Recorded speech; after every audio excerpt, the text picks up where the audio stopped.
And hello everyone, welcome back to another Let's Play. This is Myrokos, and today we are finally, after a long winding bit of a hiatus, getting back to the MSQ. Last time I wrapped up the Four Lords quest line, and then I had some personal medical issues that I had to sort out. And now finally we are back and are able to continue, but first things first, let us, I have a feeling I've read all of these, so it just doesn't hurt to go around, show the text.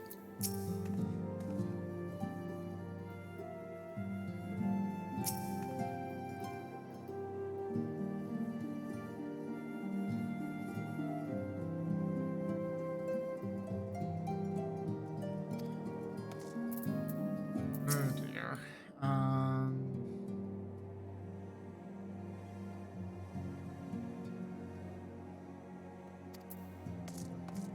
Oh yeah, I need to look into Doma as well.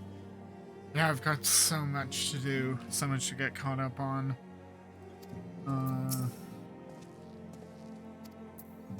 Let me know in the comments or in chat if you're catching this live at some either now or later.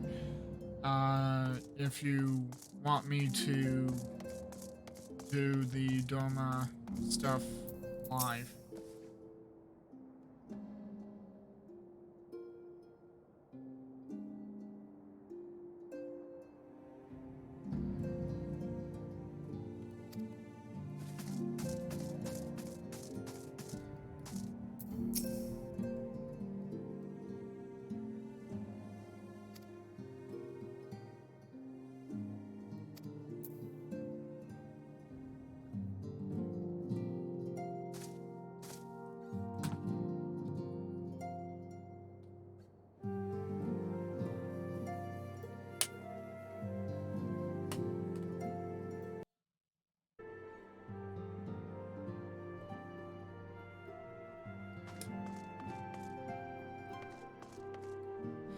Alright, so yeah, I need to do Doma, need to unlock the new level 70 jobs, need to finish MSQ, for Stormblood. Without further ado, let's just get going. Sisterly Act. Alize is impatiently fussing with her link pearl. Well, that's never a good sign.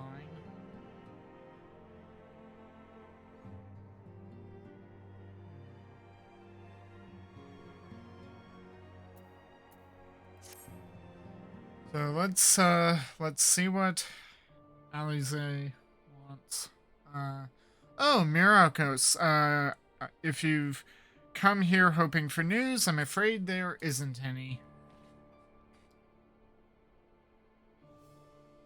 Everything is exactly as it was. Ishtola is still investigating primals in the Far East, Thancred is still gathering intelligence in the Imperial provinces, and ALPHINAUD is still out there somewhere.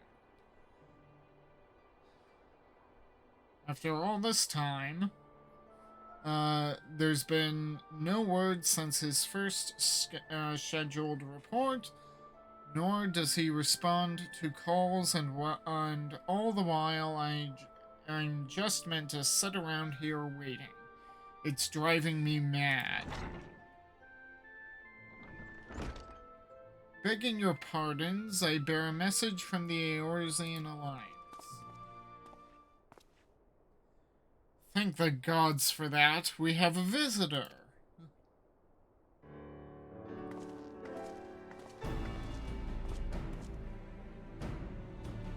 Welcome to the Rising Stones. If you have a message, I should be most eager to hear it.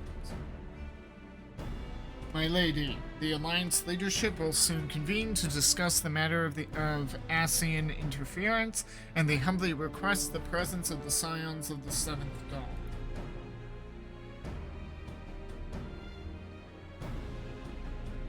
Having assessed intelligence provided by the Alamegan resistance concerning the whereabouts of Xenus's remains, they too suspect Asian involvement and wish to deliberate a suitable course of action. As the foremost authorities on our foe, your order's counsel would be most welcome. Of course, we should be glad to assist in whatever way we can. With almost everyone else afield, I'd say this one falls to us, by which I mean I'm not going on my own. You'll come with me, I trust. I don't know about meetings, but okay.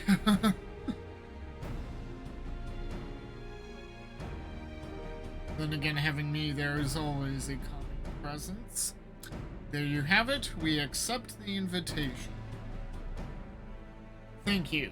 The time and date of the meeting will be shared in due course, but I can confirm that the council will take place in Alamigo, by your leave.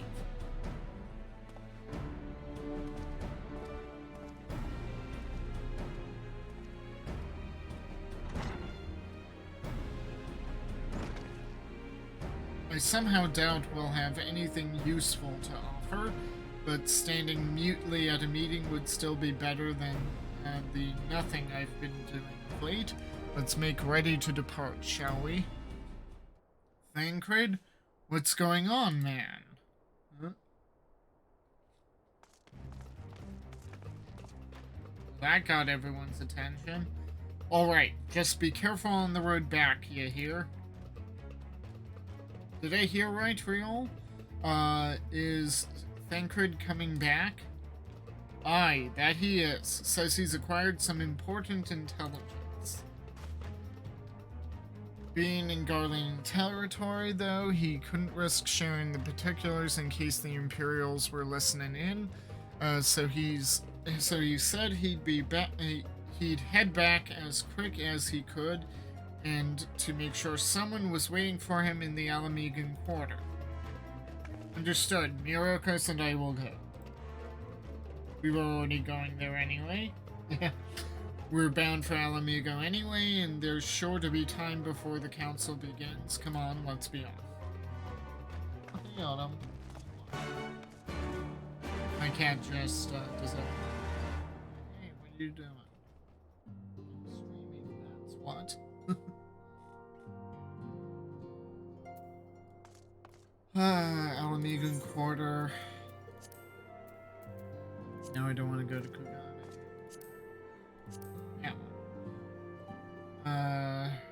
Alamegan quarter.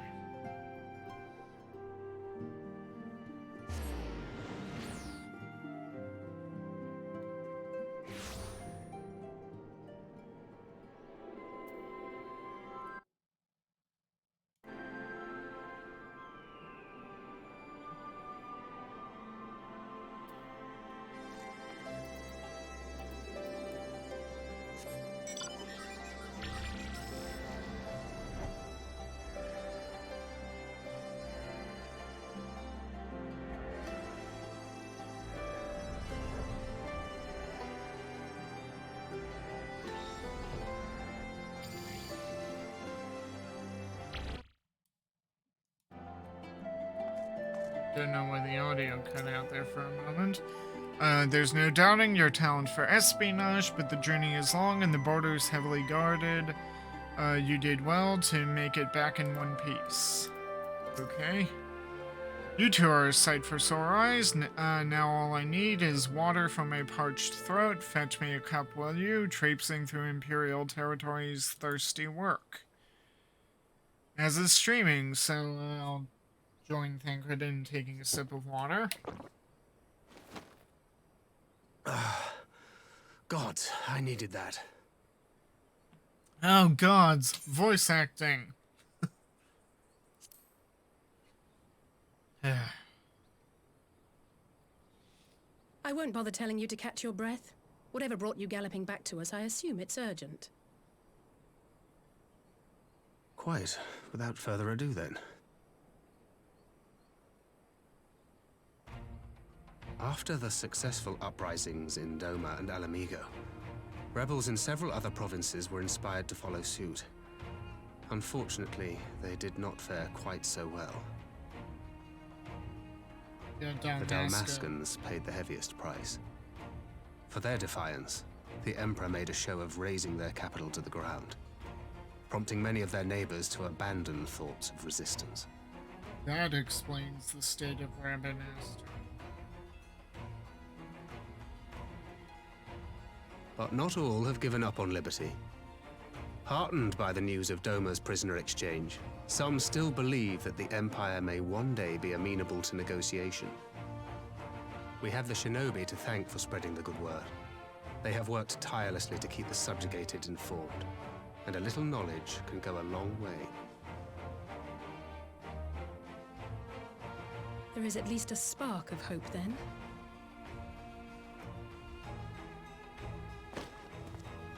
A spark in want of kindling, yes. The Alliance has already begun supplying materiel to resistance movements abroad, many of whom would otherwise struggle to continue the fight.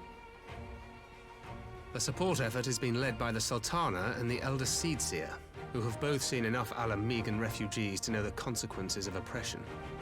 And for their troubles, they have quickly earned a reputation as folk heroes in certain corners of the Empire. That is all for the provinces. As for the Garlean motherland itself, our friends the Populares have suffered something of a setback, I regret to say. Talk is rife that Doma has summoned a primal, and the Empire's more liberal voices are being drowned out in the fearful clamor for retribution. And who do they think orchestrated this summoning? Oh, any but those truly responsible.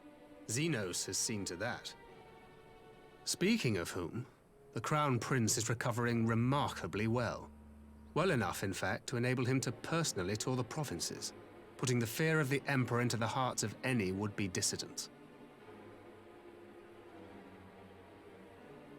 He walks in plain sight, and none suspect him. Then it's as we feared. Yes. An Ascian wears his skin.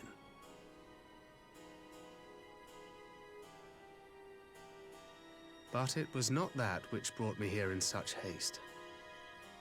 During my time in the provinces, I learned many things.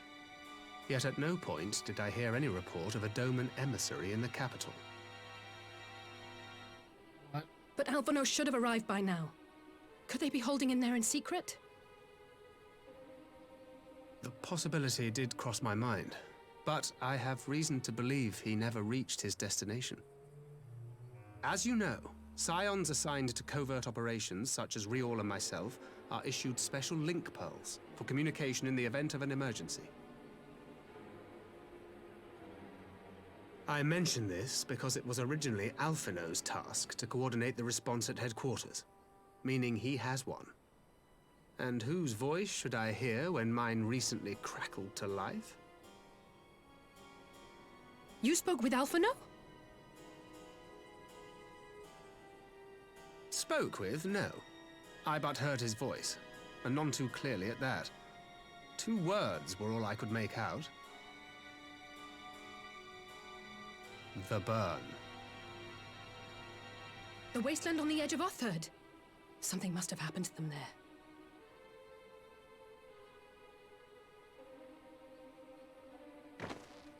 There's no time to waste. We must make for the burn at once. I had a feeling you might say that. And? I can't very well sit around here drinking tea if ALPHINAUD's in trouble. You said yourself that this link pill was only to be used in emergencies. So I'm going, and that's the end of it.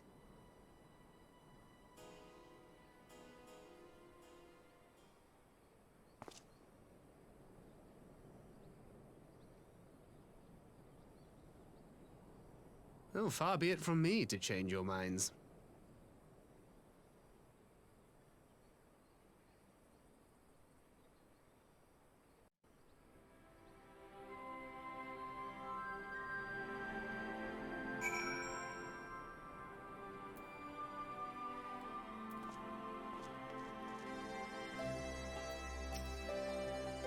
I will leave the two of you to your task and see to my own. If you like what you see at any point, like, share, and subscribe. Hit the notification bells. Give me a follow on Twitch.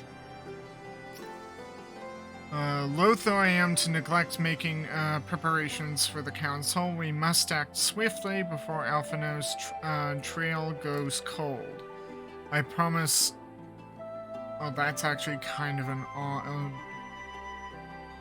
ironic thing to say. More ironic than odd, given that he was in the burn.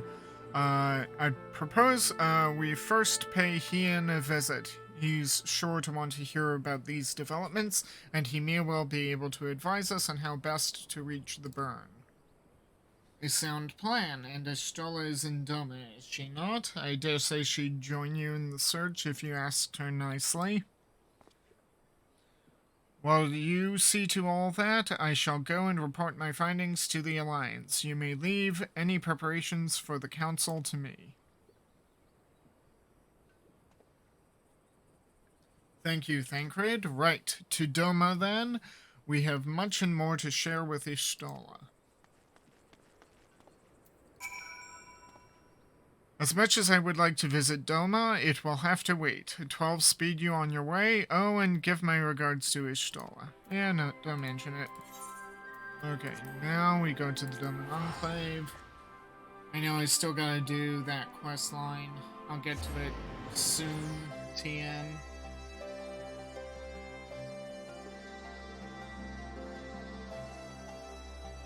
But that question about what will happen to the Doman refugees in Mordona, will they come back here?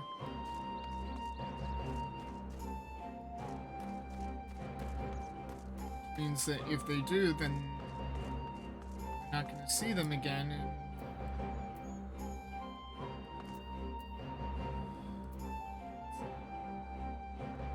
there's Ashtola.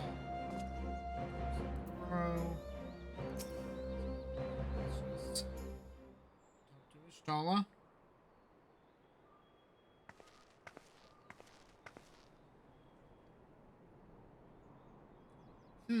That is curious indeed. While other matters demand my attention, at present I shall bear what you have told me in mind. Should you notice any change, do not hesitate to seek me out. Thank you, my lady. You are most kind.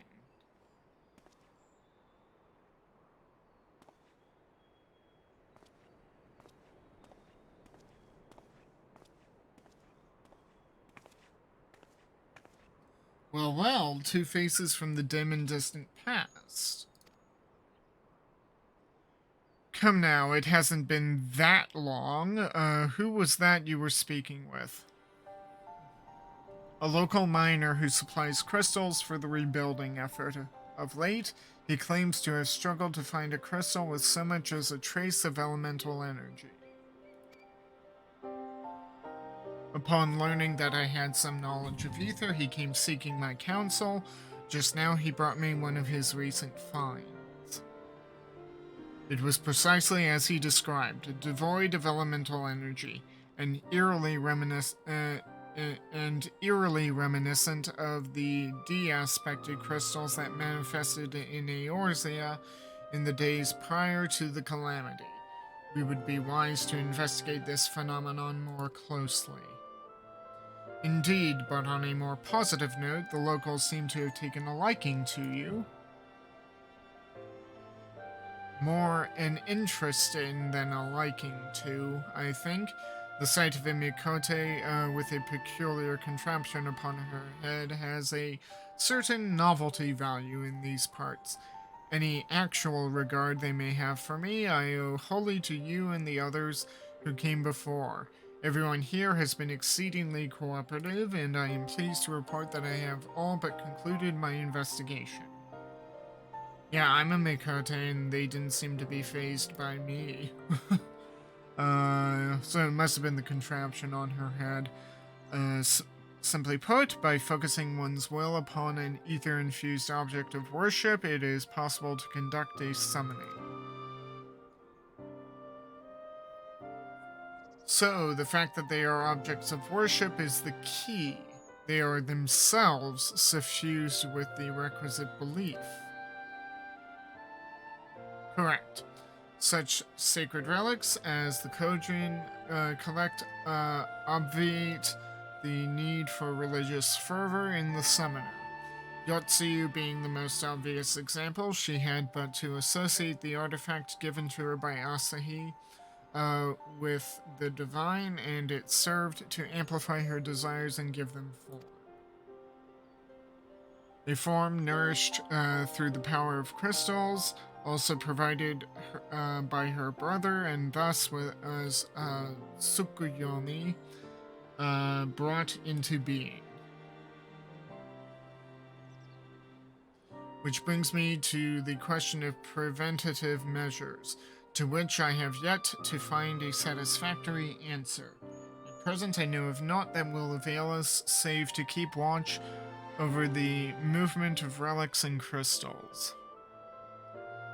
As if we did not have enough to keep watch over already.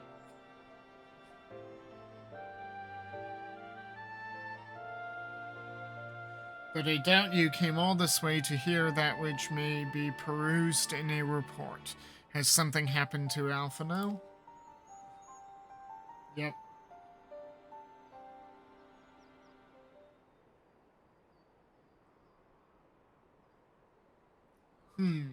I shall join you in the search, of course. Thank you, Ishtola.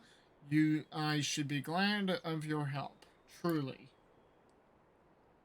Now, if there's nothing else, I shall go on ahead and request an audience with Lord Hien.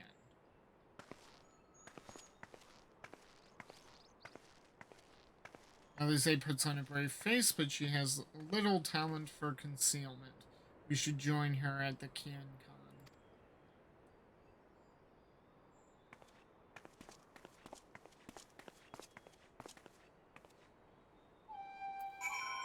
I'm so glad I did the PvP and got this game. Really like it. I don't think it'll work that well for a Dark Knight, but still, having glam like this for a healer or some such is kind of a nice, even though I'm Black Mage. Lord Hien is expecting you. May I show you in? Sure.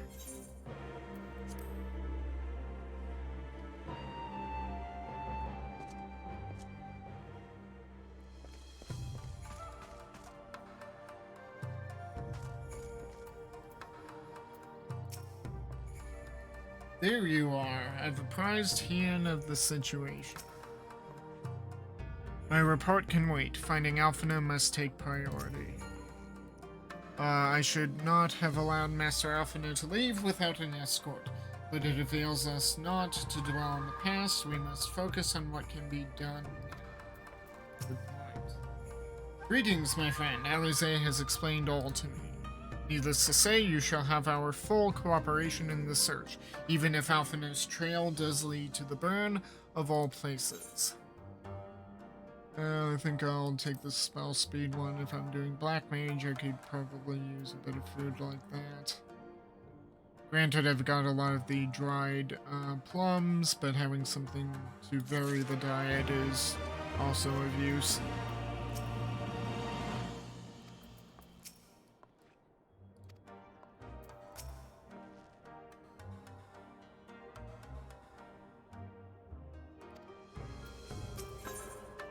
Okay, feel the burn. Hien is mulling over the details of ALPHINAUD's Link Pearl call.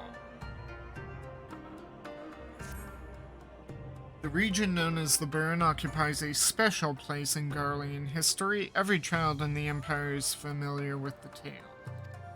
In the distant past, it was a verdant land teeming with life, but successive summonings saw it bled dry of ether and reduced to a desert. It was upon beholding the devastation that Primals had wrought that Emperor Solus was spurred to embark upon his crusade against their kind. Burn offers a glimpse of the future we seek to prevent. Know you of any reason why ALPHINAUD might have gone there? Aye, mischance. Though it lies on the route to Garlemald, it is no place to make a stop. My guess is they encountered some manner of trouble there. In any event, I am of the same mind as Alize. We have no choice but to take our search to the burn. Given the considerable distances involved, 'tis best we went by bird. Myrokos and I have our yawls. Yugiri, will you ready falcons for the others? I shall gather our swiftest birds. Near the House of the Fierce, there is an overlook. Pray join us there once you have seen to your preparations.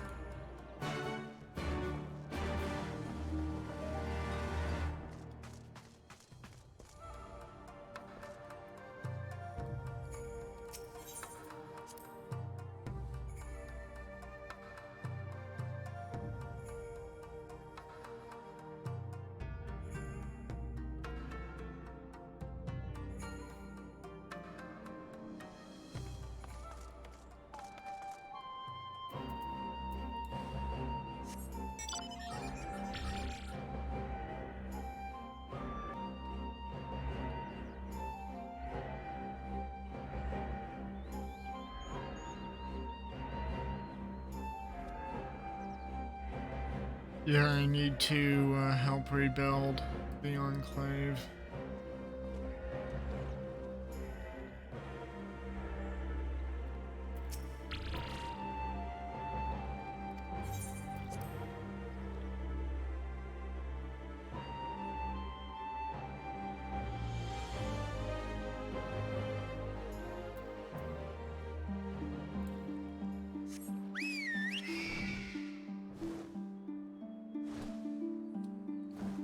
Funny that they should talk about yawls, and I guess I didn't mount roulette, and it brings my yawl.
As always, talk to everyone. We're coming for you, ALPHINAUD.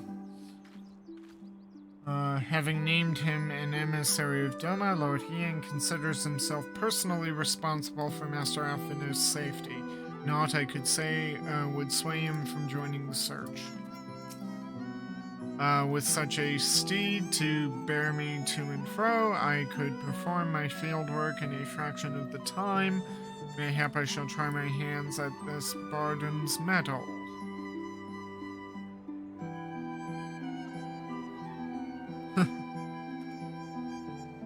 Well, you're welcome to do it, if you want. If everyone is here and possessed of a bird, let us away. Remember, our destination is a barren wasteland. There is no civilization to speak of for 100 miles in all directions. Take care you do not lose your way. And yeah, fully...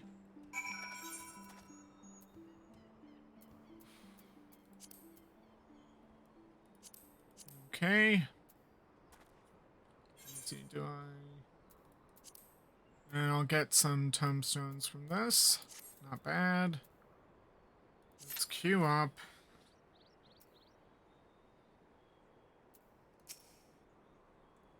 Barren though it is, the burn is said to be home to hardy beasts, adapted to the unforgiving environment, and then there are the specters.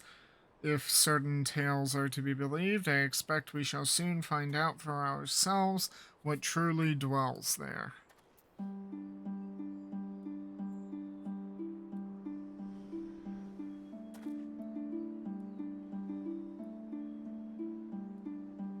Oh no, is that one of the level 70? Yep.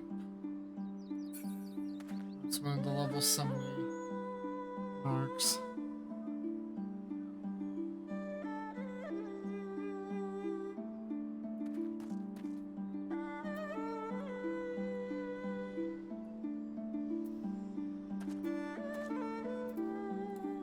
Speaking of y'all, let me just summon mine and we can just sit here. I kind of wish that I could similarly summon mine and just have it be sitting there. Or is it sitting but just hovering there like he has his?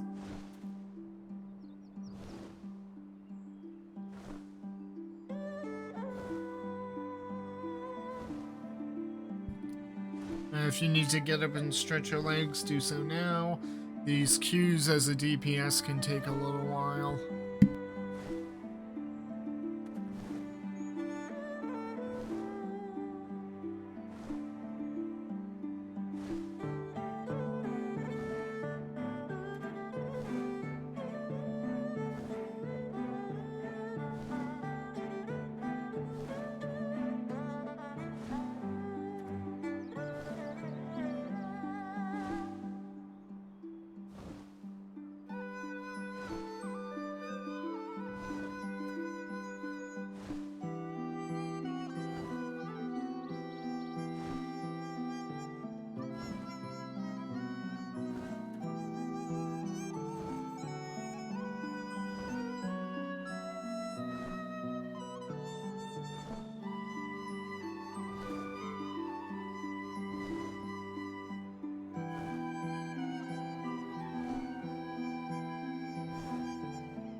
Okay, so here we go.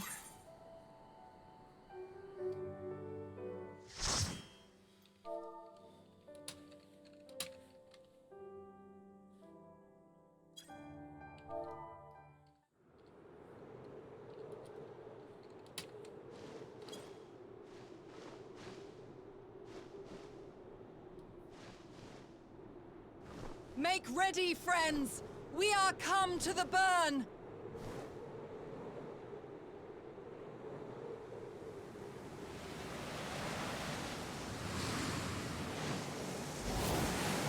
Everyone, land where you can! We must wait out the storm!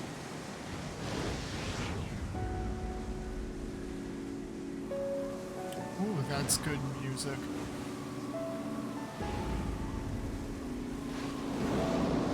That is very good music.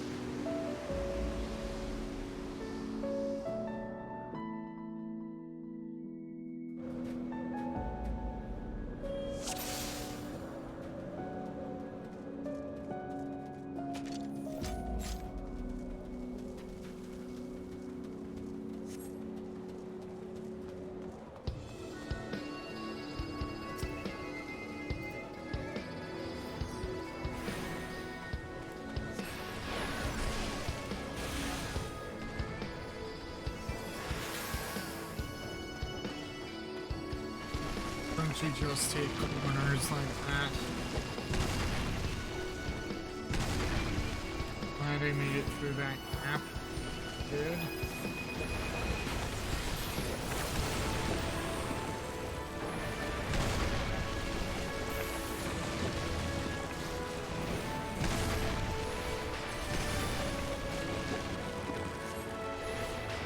Oh, I was standing in that. Okay.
Sure why it auto deselected the boss, but okay.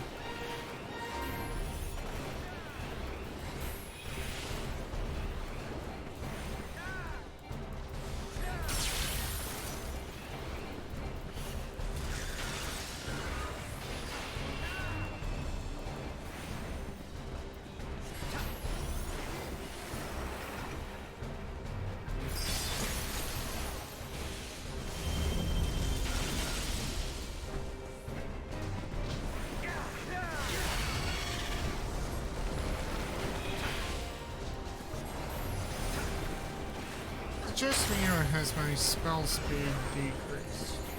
Somehow, Black Mage feels very slow.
So the Alligans got here too.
That is a big dog one.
I don't know how that was going. I think I was just, standing in the right place.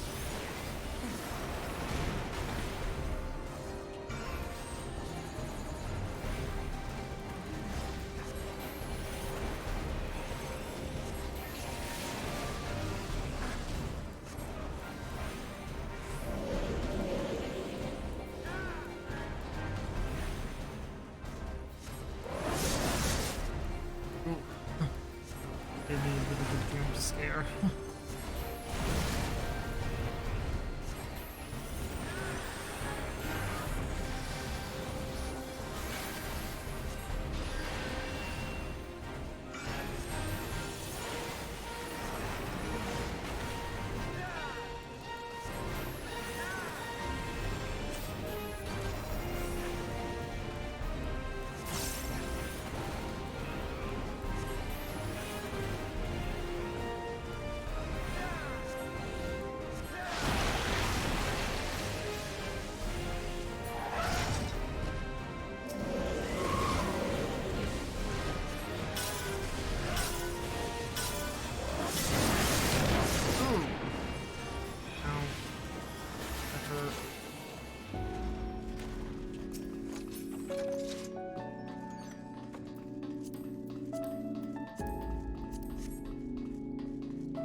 I'm a black mage. Black mages don't move. Stop making me move. I do not like being black mage.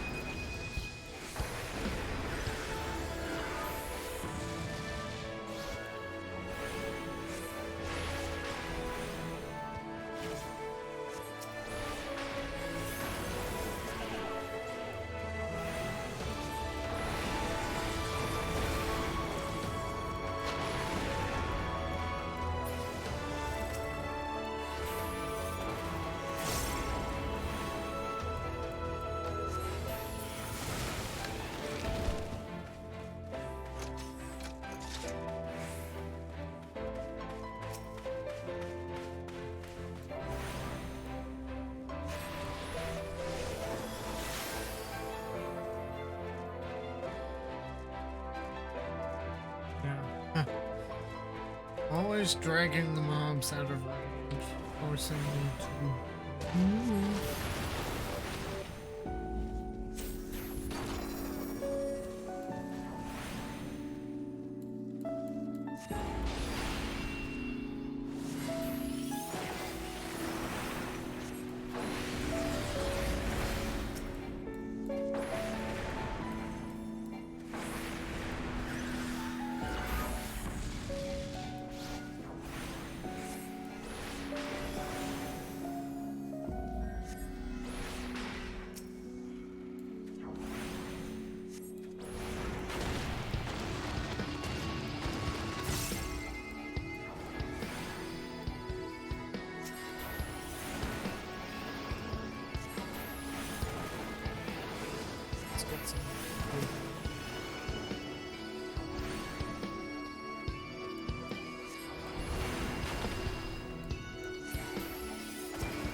Five bottles of step milk. Really?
Crap.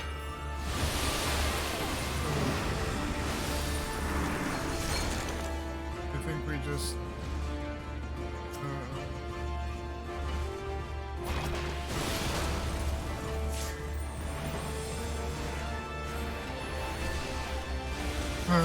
for a second there I thought we'd wipe him.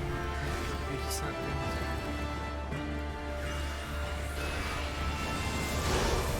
put the tanks down.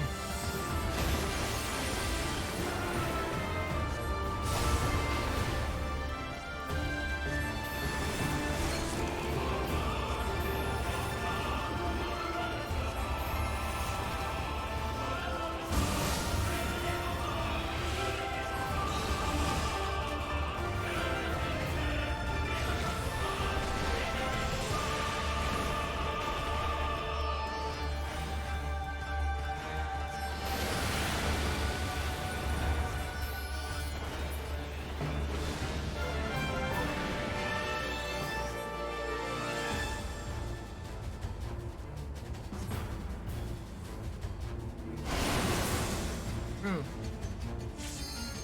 Still losing health?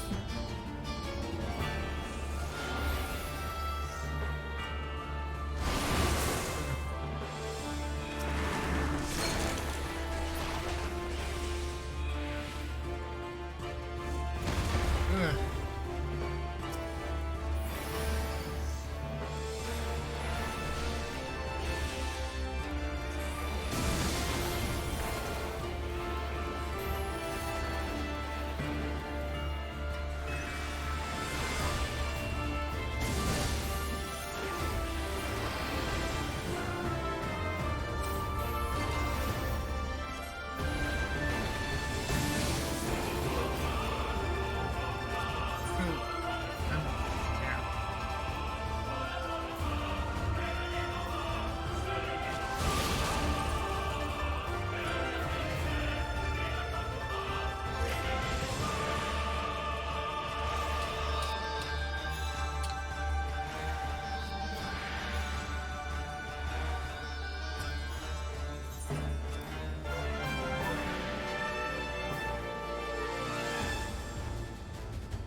This is a lot further than last time. I think we got person ourselves.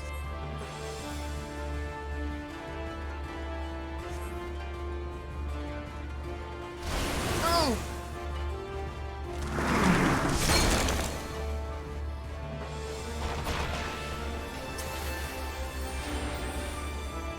Oh! Not again!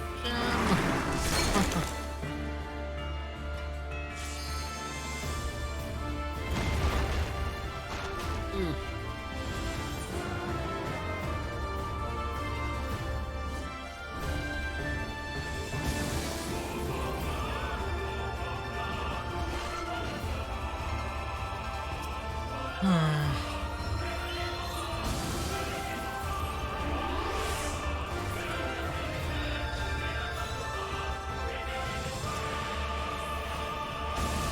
Oh. Ah. Okay. Okay. Cleared it.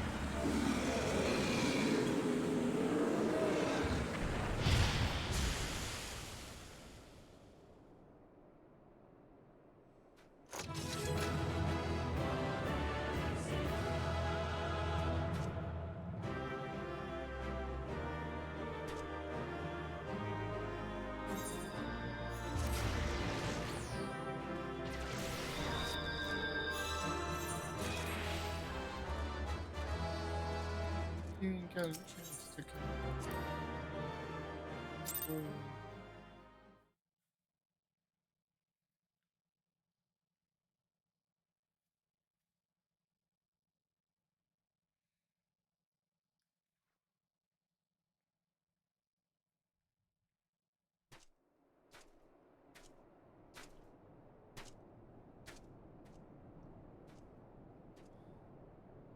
Ah, there you are.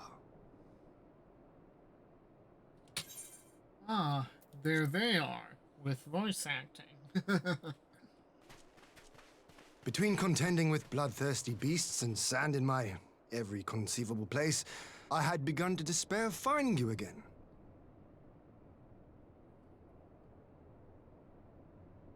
Do you recognize the crashed ship over yonder?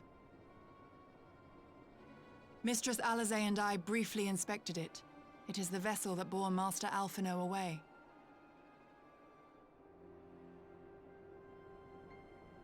But there was no sign of him, nor of Maxima and his people.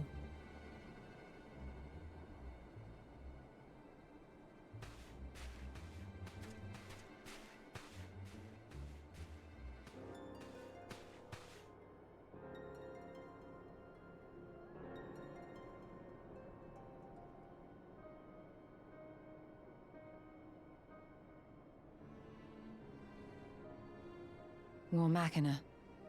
It would seem they were involved in a struggle.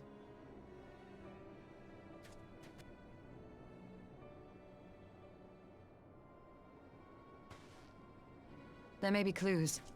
We should split up and search the area.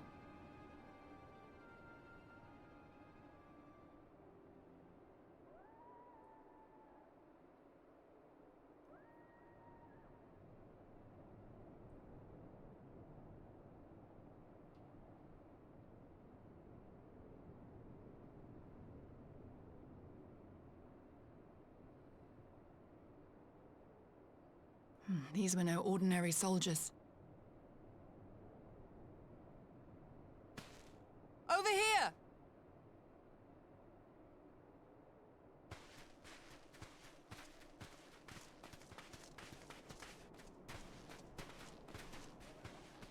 The insignia on this man's uniform identifies him as one of the Emperor's personal guard. Hand-picked soldiers, answering only to the royal family. That would explain why all the casualties are Garlean. They were fighting their own. You're saying the Emperor was behind all this? That ALPHINAUD is his prisoner?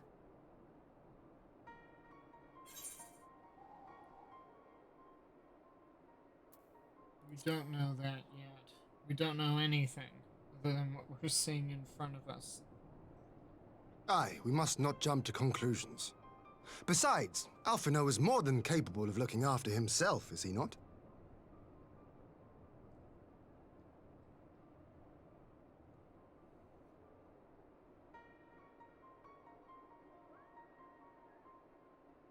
I suggest we return to Doma to consider our options. Whatever happened here, Master ALPHINAUD is long gone, and any subsequent search may safely be left in the hands of the shinobi.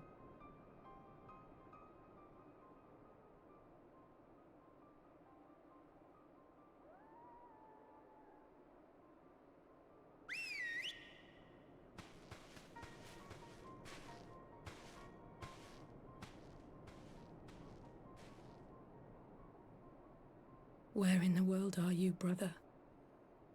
If you die on me, I will never let you hear the end of it.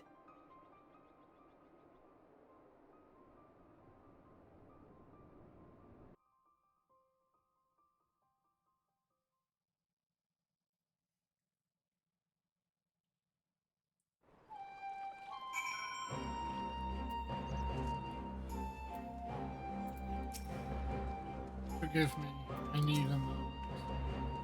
On present evidence, have no reason to fear the worst. More than that, I cannot say. We are no closer to establishing Master ALPHINAUD's whereabouts, and the suggestion of an Imperial plot only compounds matters. We have much to consider. Well, that was a decidedly uneventful journey. I almost found myself hoping for a sandstorm. Joking aside, I'd say our birds are due a good brush down and a treat or two, wouldn't you? Sure.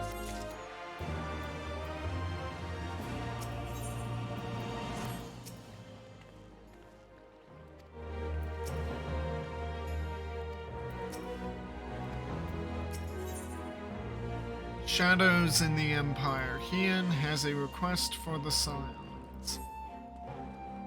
I had hoped to steal a moment's rest after our little outing, but it would seem duty calls. A foreign emissary arrived in my absence.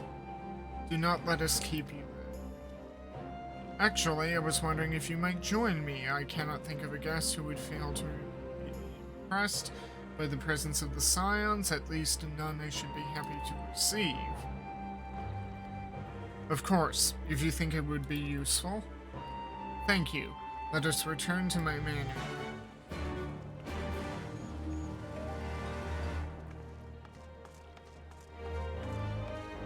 I'll just, for brevity, use the etherite.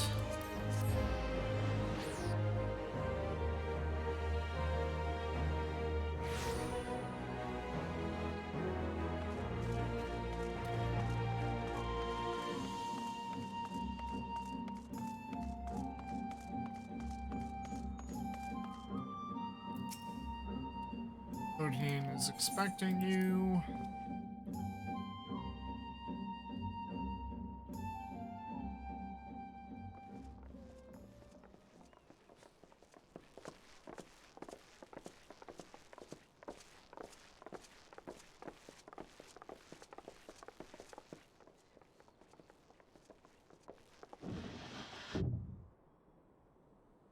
Lise, what brings you here?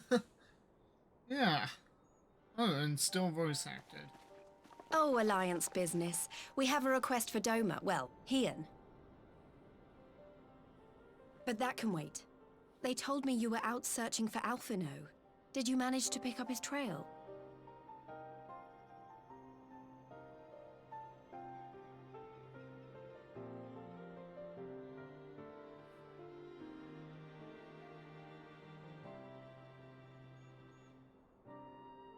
Well, if he wasn't at the crash site, he might still have escaped. We have to keep searching. And we will. ALPHINAUD embarked on this journey as an emissary of Doma, and I hold myself responsible for his safe return. I will have our shinobi in the provinces search for him as a matter of urgency. Chin up, Alize. You'll get to admonish your brother for his recklessness yet.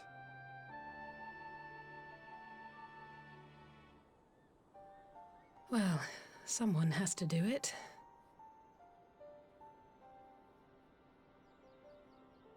I'm sure he's going to be fine.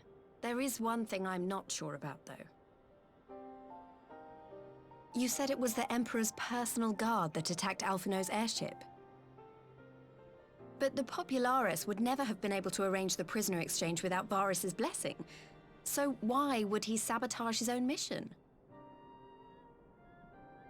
They may not have been acting on Varus's orders. The guard answer not only to him, but to his family, the Crown Prince included. When Yotsuyu summoned Tsukuyomi, Asahi was quick to proclaim that a dormant citizen had violated the terms of our agreement, that the negotiations had failed. And it is this version of events that is now being repeated across Garlemald. To hear the tale, one would think the prisoner exchange never took place. Plainly, someone is manipulating matters from the shadows. Most likely Xenos, or whoever it is that wears his face.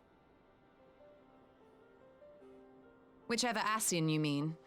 We all know the nature of our adversary. The servants of Chaos are true to their name. Their meddling has cost Dorma a chance at peace. Whoever it was that loosed his personal guard, the Emperor cannot be ignorant of these developments. We must proceed on the assumption that our treaty is indeed in tatters.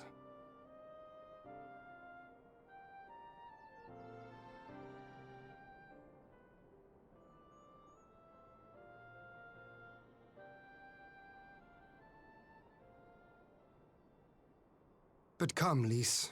You have journeyed far. Let me hear your petition. Right. So the big news is that Alamigo has agreed to join the Eorzean Alliance. To make it official, and discuss where we all go from here, the leaders of the 5 nations are planning to hold a meeting, and we were hoping you might come too. We've already seen what we can achieve when we work together, and the Alliance hopes to work even more closely in future. They think it's our best hope of keeping the Garleans in check, and I agree.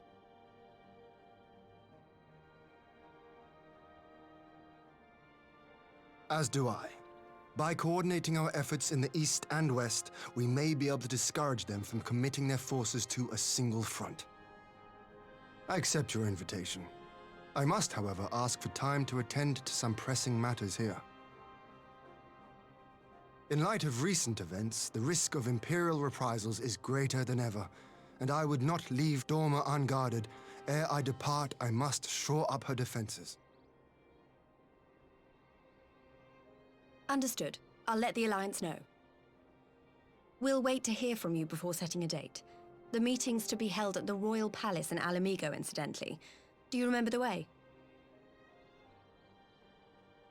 Well enough. Please assure my hosts that I will not keep them waiting any longer than I have to.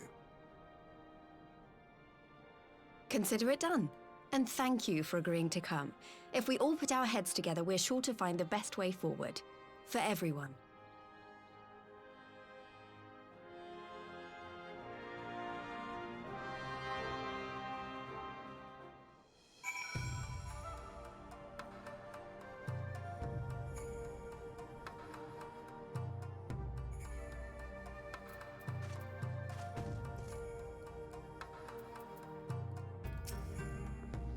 Yugiri assures me that the task of searching is best left to her comrades. I shall trust to their experience and focus on what I can do.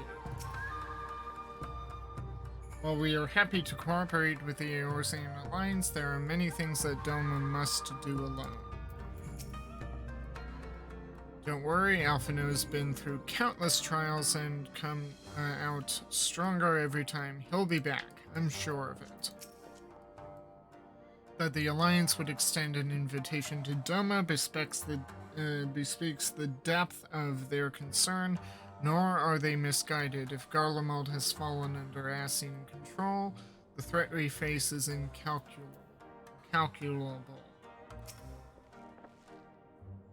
My advisors and I will presently convene to discuss the matter of Doma's defenses. You are welcome to stay, of course. Had you not offered, I would have requested leave to remain. Where Ascians are concerned, naught may be left to chance. As ever, we would benefit from your experience. needs. I thank you for coming, Lise. Even if it was on official business, I'd hoped there might be time to show you the land you helped to save, but I will settle for a fleeting visit if needs must. There never does seem to be enough time for anything, does there? But I did get to see a little of the Enclave. You made excellent progress, I must say, and soon you'll have the chance to see how we're getting on too. Till the meeting then. Myrokos, I was wondering if I might have a word with you before I go in private. Go, my friend. I will send for Hakura and the others in the meantime. Great, I'll wait at the docks.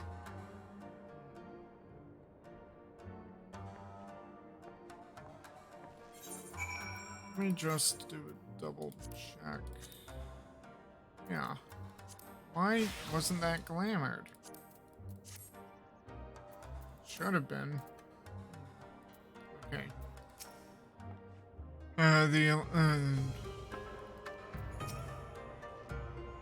What does Lise want to talk about, I wonder? Well, we're happy to cooperate. Things don't do alone. Go on and see what Lise wants. I promise we won't begin without you. Okay?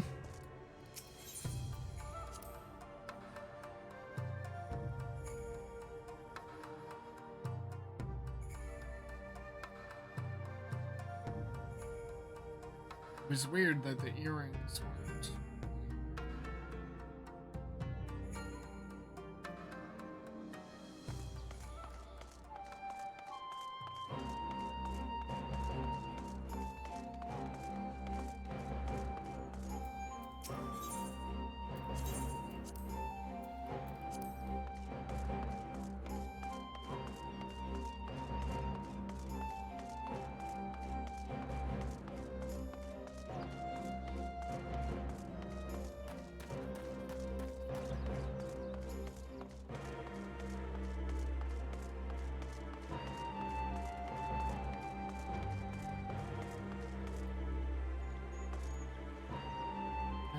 Yes. Duma Castle, or what's left of it.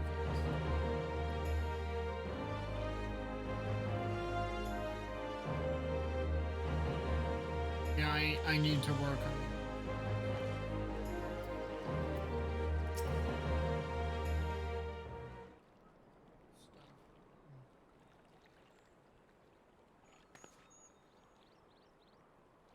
Thanks for coming. Knowing you, you've probably guessed what I wanted to talk about. What about? Alize. She's acting as if everything's alright, but it's clear she's barely coping. The Alize I know is overbearing, willful, and reckless, and that's fine. It's how she deals with feeling weak. She has to keep moving, or she's afraid she'll fall apart. A lot like me. But the thing about people like us is that we need someone to keep an eye on us. I had Papa Limo, and now I have my friends in the Resistance. And Alize has you and the Scions. But before you start, I'm not saying that you're neglecting her. I'm sure you aren't, and I'm sure you won't. But she's a good friend, and when I see her like this, I can't help worrying. So please, make sure you give her all the support she needs, alright? With me, you've nothing to worry about, seriously. Now leave it to me.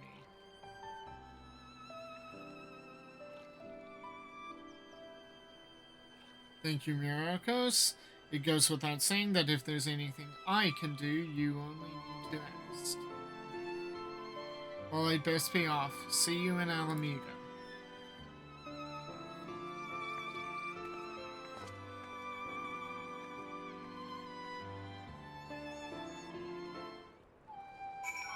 She took about halfway around the world just for a 5-minute conversation.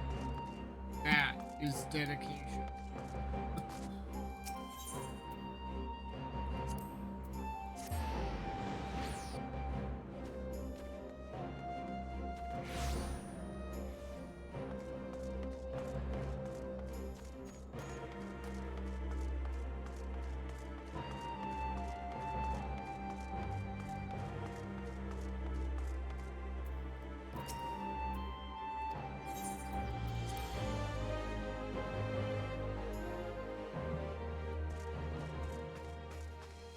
Hakoro's in it. Oh yeah, he wasn't out there.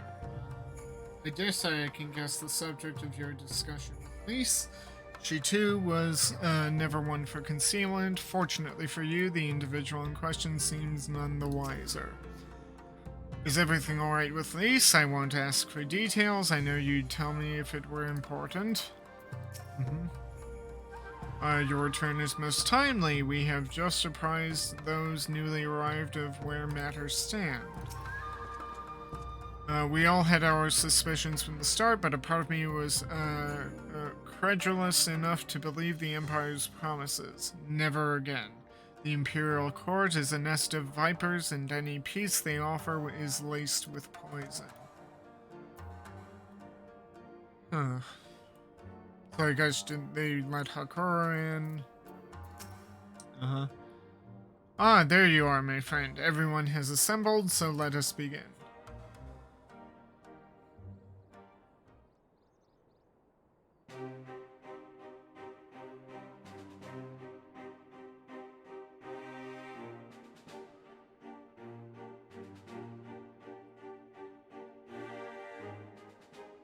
If we are to ready ourselves for invasion, we shall need manpower, provisions, and time, all of which are in notably short supply.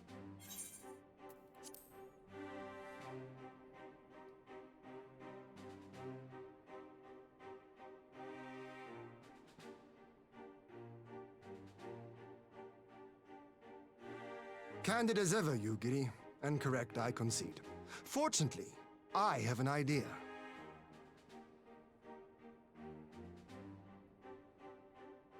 'Tis plain no single nation can stand against the might of the Empire. And it was only with the aid of others that Dorma succeeded in winning her freedom. So, I mean to take a leaf out of our Eorzean friends' book and form an alliance of our own.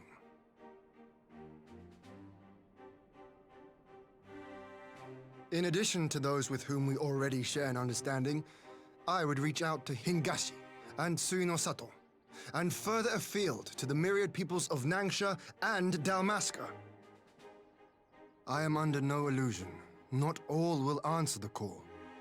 Yet disparate though we may be, we are united in our desire for freedom. If our neighbors could be made to see what is at stake, Ascian machinations and all, cooperation need not be so far-fetched a notion. It may even seem practical. Under the guidance of our former leader, Master Louis Soir, we once strove to unite the fractious city-states of Eorzea. I dare say that experience shall be of use in your endeavor. We should be glad of your wisdom. For the record, I would have been in favor of this plan even if it hadn't been my grandfather's, but I have to ask, how will we secure the time to carry it out? Not that anyone has forgotten, but the Garleans have airships. Lots and lots of airships. Should they catch wind of our plan, they could send an armada to overwhelm us before our alliance had even begun to take shape. Not if we deny them access to the skies.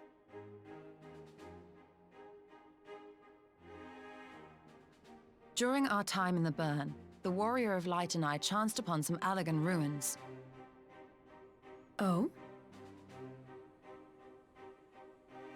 As such ruins go, they were not particularly unusual, but something about the surrounding land struck me as odd. Faint though it was, its ethereal residue was uncannily similar to that of Azizlar. Identical, in fact. For locations so far removed to share a single etheric signature is all but impossible. I conclude, therefore, that the Alligans created the floating continent with land taken from the burn. While that is a most intriguing theory, I fail to see what relevance it has to Dorma's defense. Azizlar was enclosed in a powerful energy barrier, impenetrable even to an Agrias-class battleship. It occurred to me that those ruins may have enjoyed similar protection. I have no proof, but the Warrior of Light did report seeing a structure resembling other known Allagan field generators.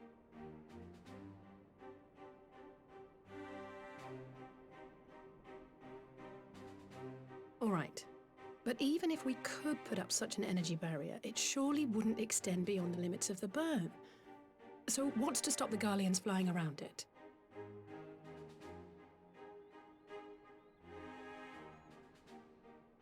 Fuel.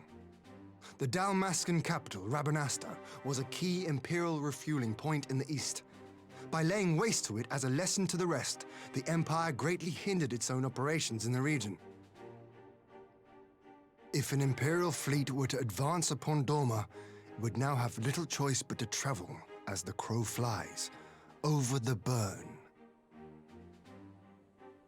I see. A word of caution. Even assuming the generator still functions, raising a barrier of such a scale will require a prodigious amount of energy.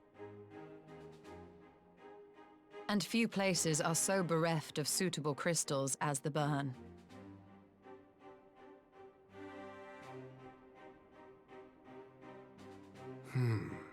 A source of energy. Tell me, did the Alligans make a habit of launching things into the sky? ALPHINAUD. A curious question. Besides Azizlar, I know of only one other notable instance. The Red Moon Dalamud, whose fall triggered the calamity. Just the 2 occasions, you say? Then I believe I may have a solution to our energy problem. You do? I may. To find out for sure, we would need to visit the Azim Steppe. Which would, I now see, present the perfect opportunity to discuss an alliance with the Zayla tribes. How very neat. What say you then? Shall we see whither this road leads?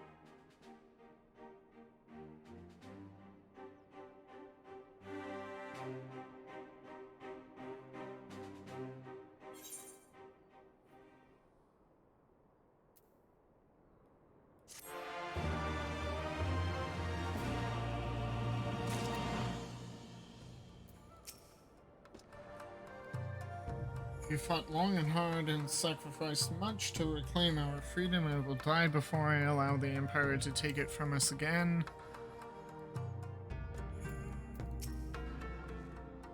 The reigning Ruby Princess is more receptive to the outside world than her predecessor, it is true, but what we offer is an invitation to war. Though I will plead our case, I fear we can expect little of Suino Sato. The Azim Steppe. I always wanted to see it. In the field of etherology, the Azim Steppe remains unbroken ground. Having missed your last expedition through injury, I mean to seize this opportunity with both hands. A power in slumber. Heian is eager to set out for the Azim Steppe. It is settled then. I will journey to the Azim Steppe with the Scions, Yugiri and Hakuro. I leave our other neighbors to you.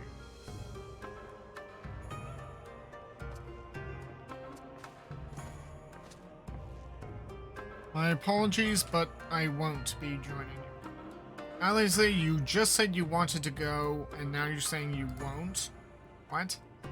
I am no etherologist, and what skills I do possess are unlikely to be of any great use to the mission, but more importantly, it seems to me that the ruins in the burn warrant attention. And so, while you are away securing an energy source, I will engage our friends at Garland Ironworks to undertake a complete overhaul of the field generators. We'll need them in good working order if our plan is to succeed. I trust there are no objections.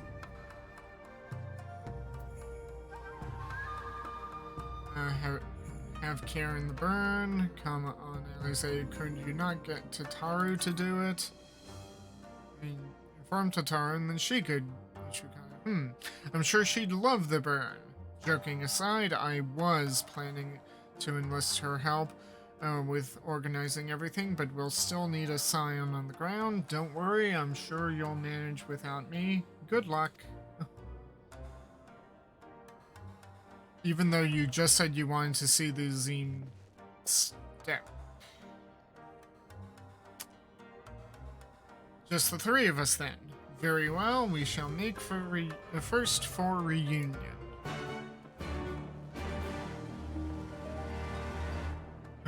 She literally just said that she wanted... I wonder if you can get lamps like that. I mean, they made them, it physically it should exist.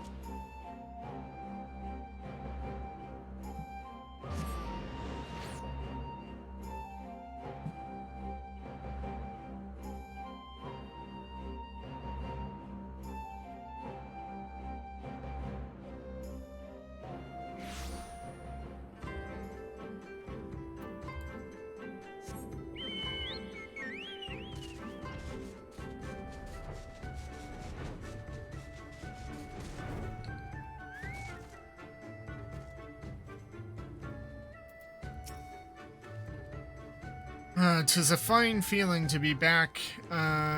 Were it not for our mission, I would like nothing more than to lie on the grass and watch the clouds float by." So this is the Azim step. The tales do not do it justice. If you think the view is impressive here, wait until we reach higher ground. Actually, seeing as it's your first visit, permit me to show you my favorite spot.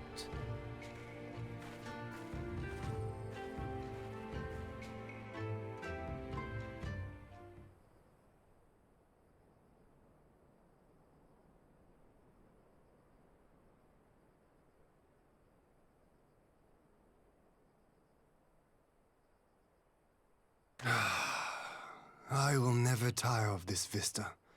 The endless fields, the boundless skies.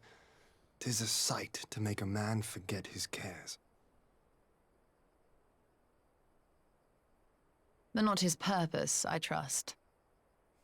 Ooh, Might this be a fitting moment to tell us what we are doing here? She's unimpressed. Of course. During my time with the mole, I learned some few myths of this land. One goes thus. In the distant past, when all seemed doomed, a wayfaring soul came unto the steppe. Venturing into the northern crag, he received of Nama a sliver of her essence, a shard of the shining moon, and with it clove the tainted land from the earth. The end thus averted, to these fields did the wayfaring soul return, and venturing once more into the northern crag, he buried the shard, and made unto the heavens an offering of blood.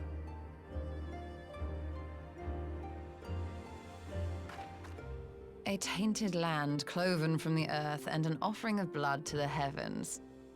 Azizlar and Dalamud.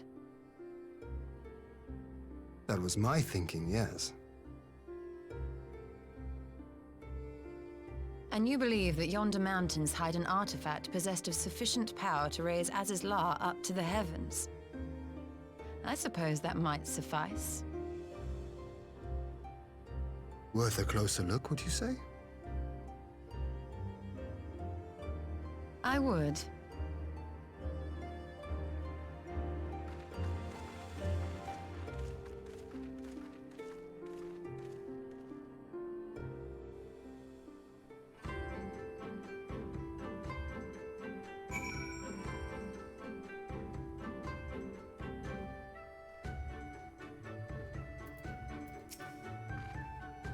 An intriguing myth, though I wonder how the Nama came to be woven into it. An elegant hand, perhaps?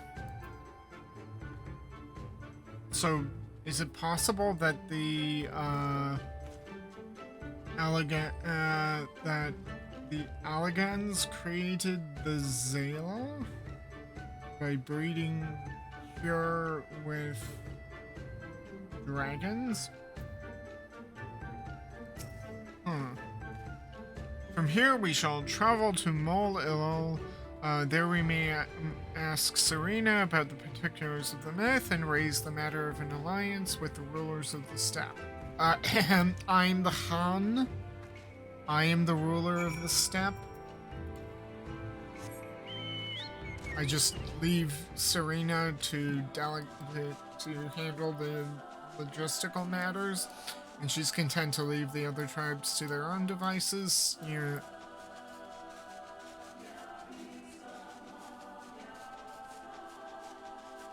Though I'm surprised that Mol Illo is still where it is. Weren't they supposed to be moving somewhere?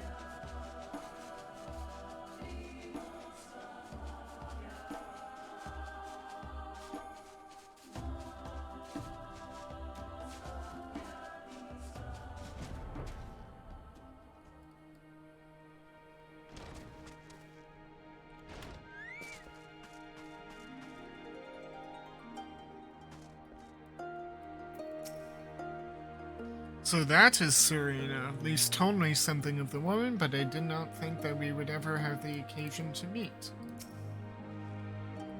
Tell me, do you notice anything different about the mole, how they carry themselves? That, my friend, is pride. I do believe their victory in the Nada meant more to them than I realized. Strange, amidst the radiance of your being, I sense a shadow. I pray it is but my imagination.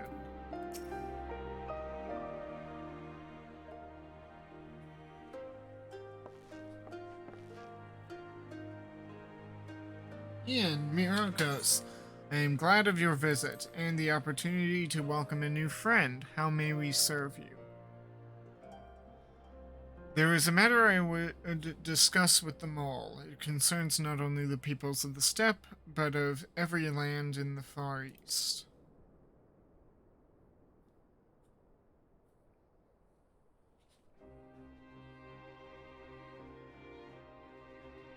A shard of the shining moon left behind by a wayfaring soul.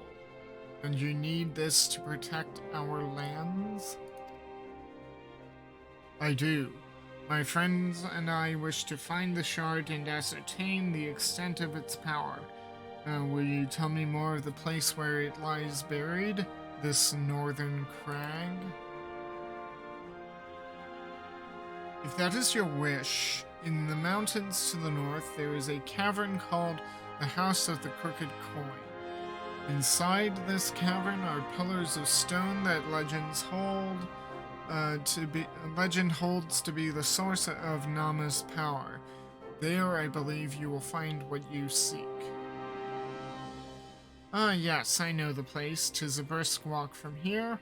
But what are your thoughts on an alliance?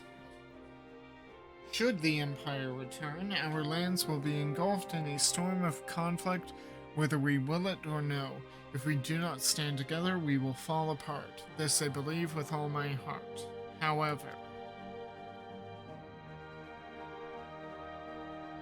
However, among the tribes of the steppe there are those who revere Nama above all else. To them, the pillars are sacred and not to be disturbed. Should you proceed as you propose, such tribes are like to spurn an alliance, prompting others to follow their example. That is my concern. But it is by no means certain that the pillars will provide the power you seek. Ere you risk the ire of the followers of Nama, might you not first visit the house of the crooked coin, if all is as you hope?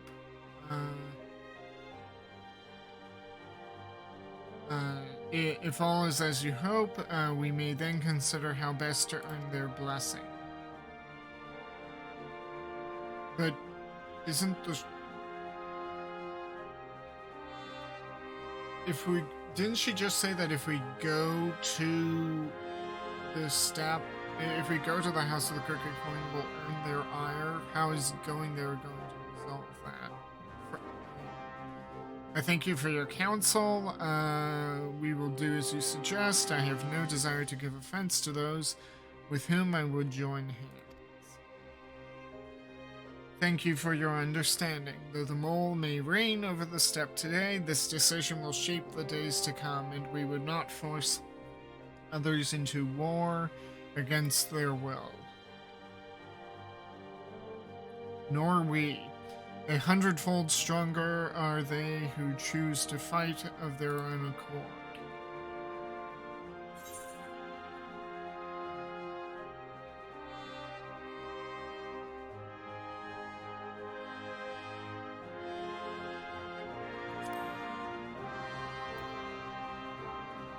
I think I like the idea of this salmon buttery-ish guardian muffin topped with the winning combination of selected fresh salmon, silky sliced alligator pear, and a drizzling of rich cheese.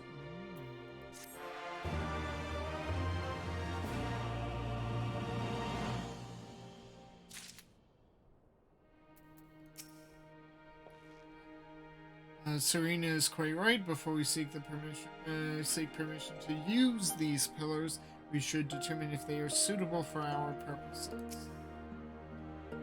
In a place such as the steppe, where myriad tribes exist side by side, it is important to respect each other's ways, and it would not be wise indeed to respect the beliefs of those who would gladly render up body and soul to the Dusk Mother.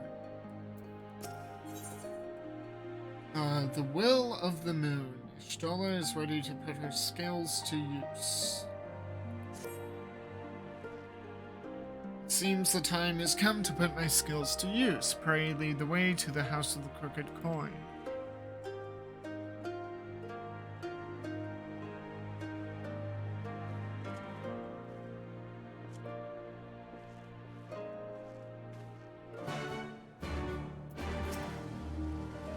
In a place such as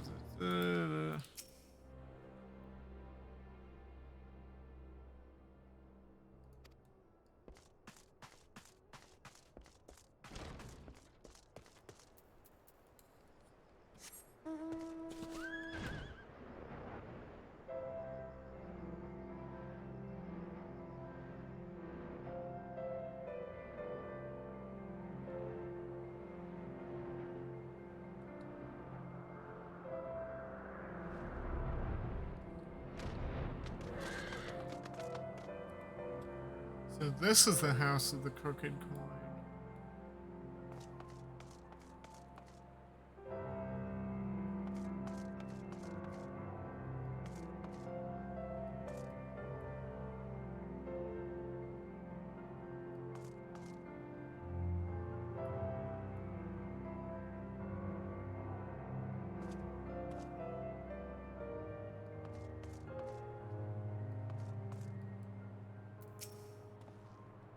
Well, it certainly looks powerful, but how powerful enough, that you'll have to ask the expert.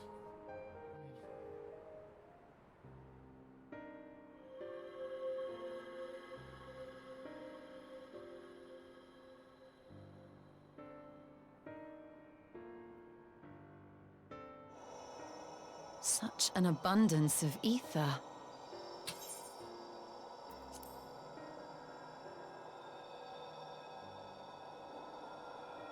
Are we in luck? We are. This is an Allegan artifact, most likely built to regulate the flow of ether. I strongly suspect the ancients used it to stem the flow from here to the burn. That would explain how they were able to untether what became Azys La from its surroundings.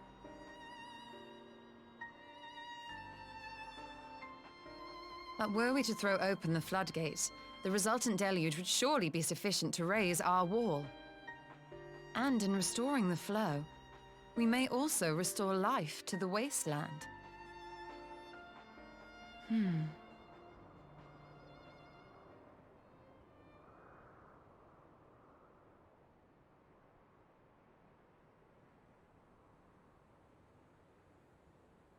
What is it? While the device itself harbors a surfeit of ether, the opposite is true of the surrounding area.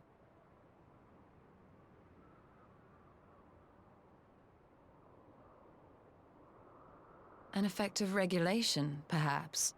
A similar phenomenon seemed to be occurring in Doma.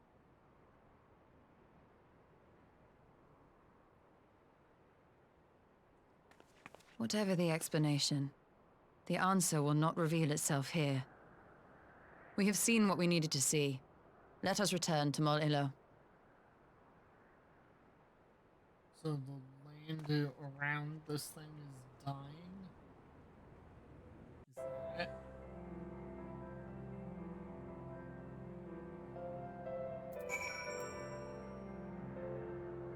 So she's saying that this pillar thing has the energy stored within it, but this rock here is effectively dead.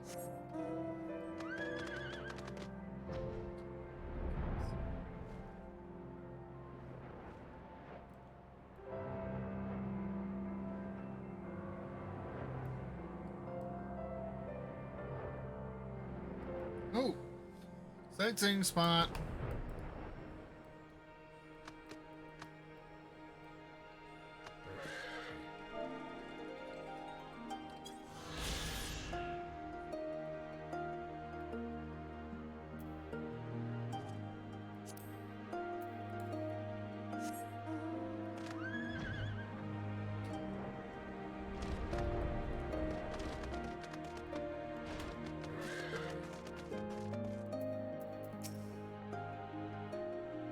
That such an abundant source of ether should lie undisturbed for millennia is a miracle made possible by the steppes' long history of isolation. Well, it looks like I was right about the pillars. Now all we need is permission to use them. You found that which you seek, then? Great, indeed, is the Dusk Mother's power. If naught else will suffice to protect our lands, the blessing of the other tribes must now be sought. Of course, but to which tribes should we appeal? There are many who worship Nama, but none are so fervent in their faith as the Dotharl. Their consent shall be the key. Oh, lovely. Dotharl, Lee spoke of them, a warlike tribe possessed of unique customs and beliefs. I sense their cooperation will not be easily won. Nay, but it will be well worth the effort. The Dotharl fear nothing, death least of all, and our alliance would be greatly strengthened by their presence. Let us go to Dotharl Ha and treat with their Khatun, Sadhu.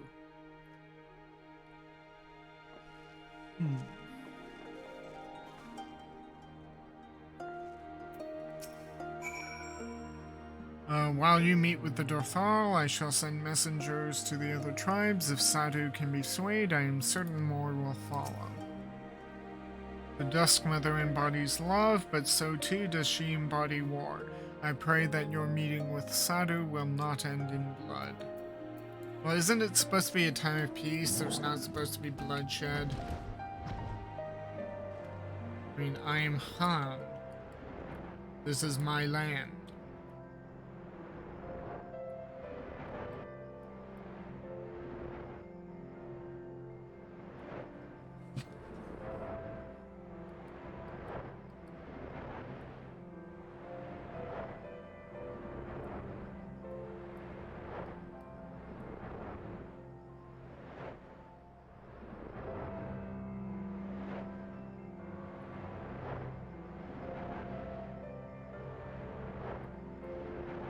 Come to think of it, these markings here also resemble alligator markings. Oh.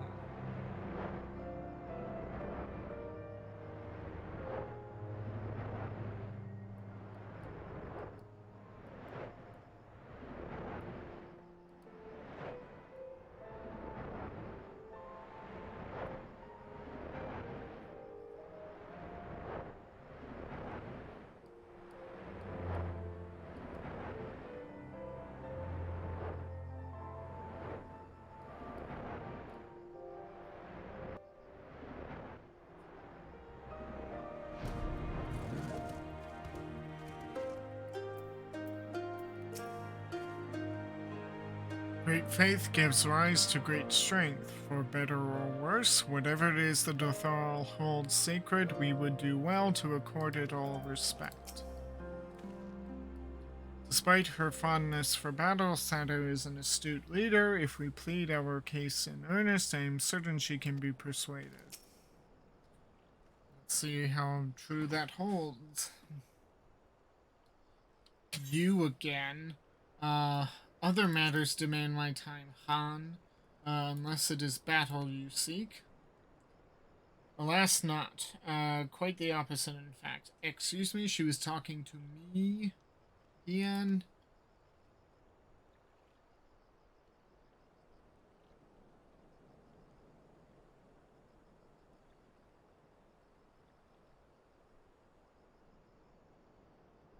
Talking. Always talking. You say the pillars hold great power. Of course they do. They are the source of Nama's strength.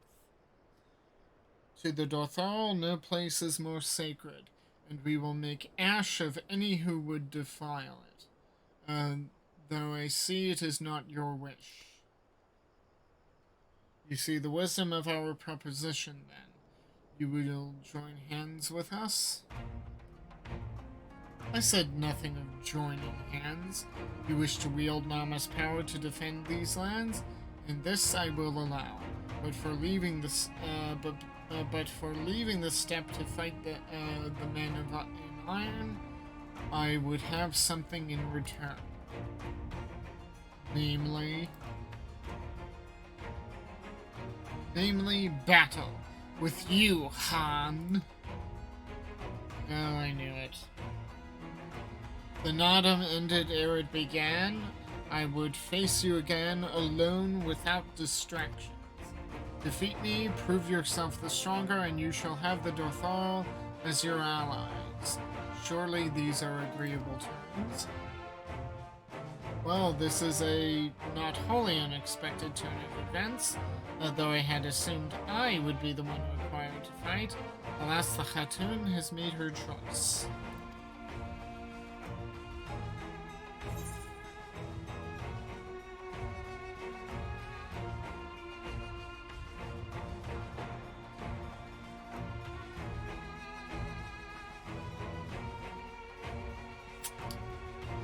Shall we dance? I'd rather not.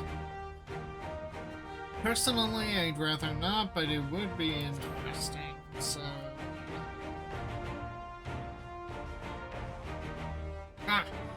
it shall be a battle the steppe shall not soon forget. Already my soul burns brighter. Prepare yourself, Han, and await me outside the hall. I will gather my witnesses and join you anon.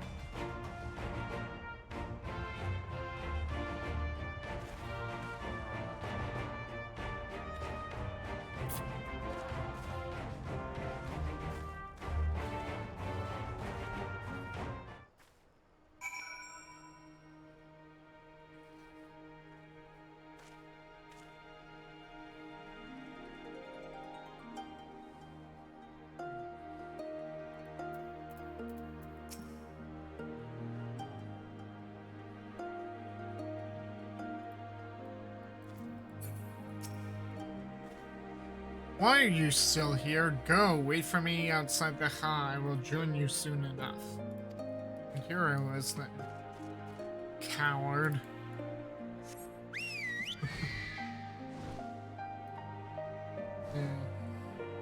Need to take a small break and deal with something. I'll be right back.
Okay, I'm back. Just myself on something to get a band-aid.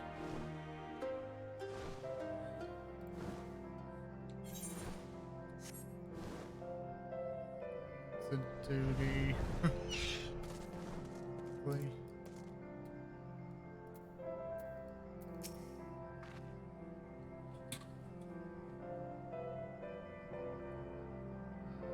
Try as I might, I failed to see the logic in this arrangement. I can but conclude there is none. No, they just like fighting. That's all. When I was little, I would stride up to Gosetsu, wooden sword in hand, and challenge him. To his great credit, he never held back, and I had many a bump and bruise to show for it. Okay, let's let's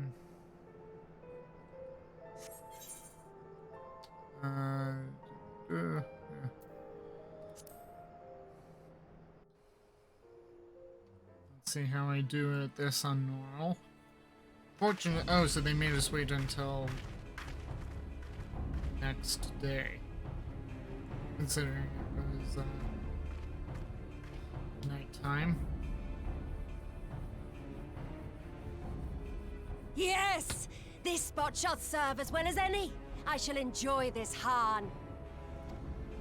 Is this truly necessary? Have you no peaceable way of making decisions? Speak not of peace. You stand before proud warriors of the Dathal. In the heat of battle do our souls burn brightest. We lay low the strong that we may rise higher. That is our way. The way of might. There is no other. Oh, they do not want for conviction.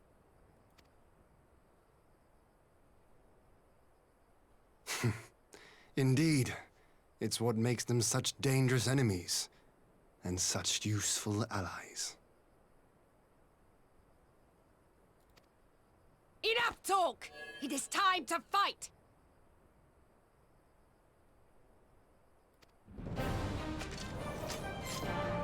Oh. And there goes monetization. Please don't subscribe to YouTube.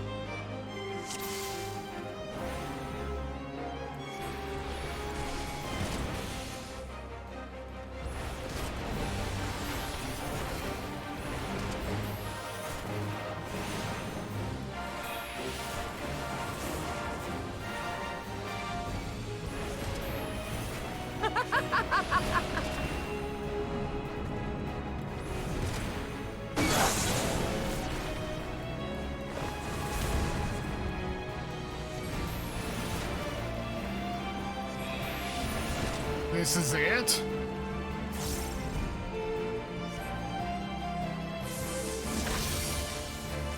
I was gonna say, like, that was it. That was it for her.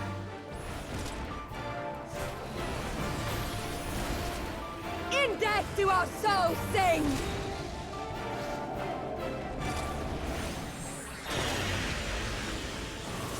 Can't find a spot to...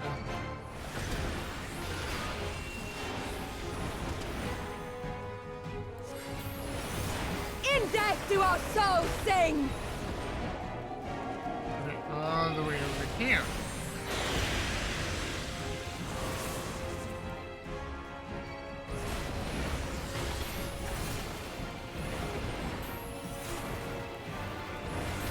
In death do our souls sing!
Really? Oh.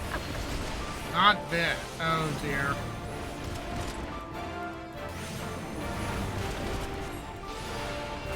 In death do our souls sing!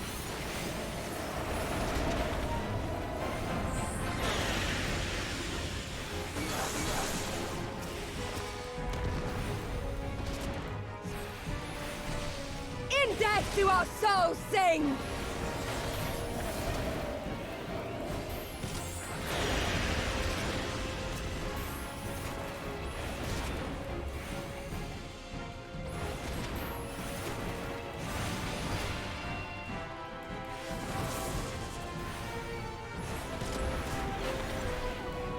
Oh, come on.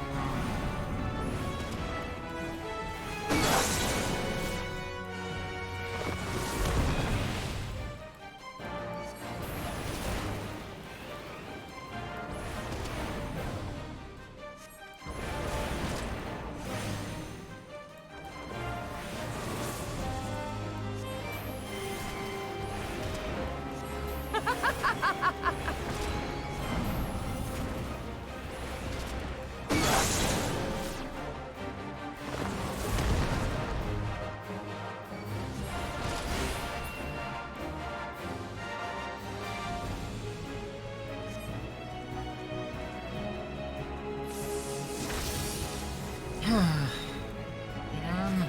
How it burns!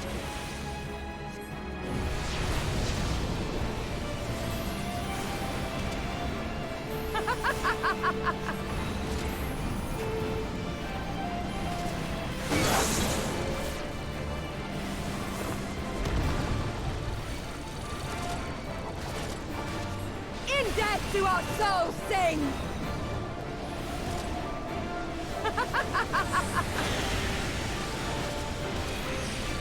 Ah.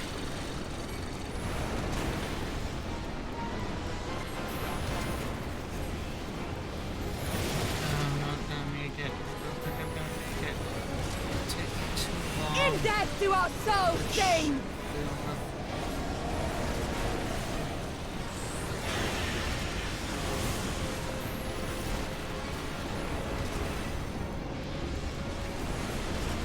Too late.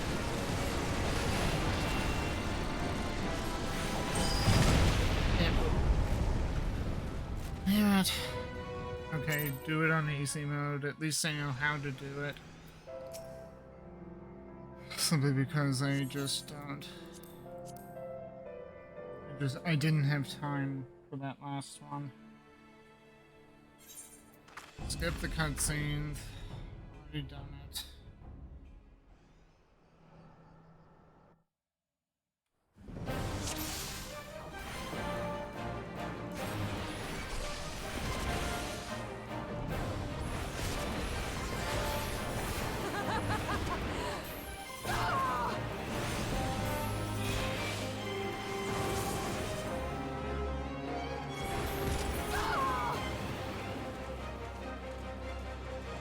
I just want to get this thing done.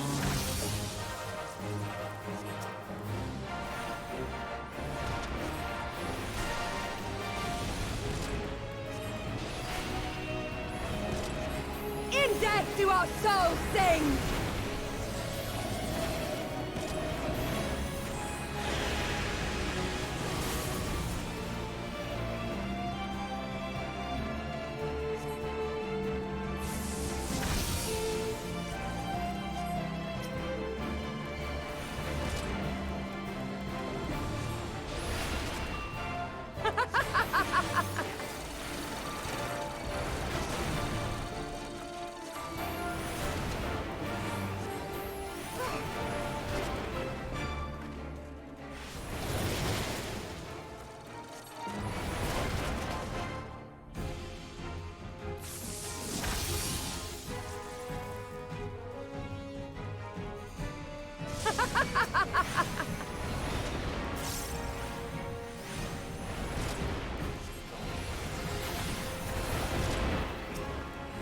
In death do our souls sing!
do our souls sing!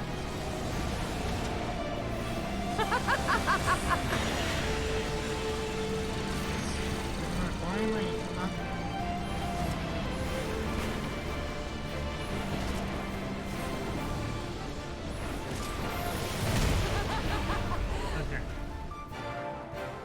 Here we go.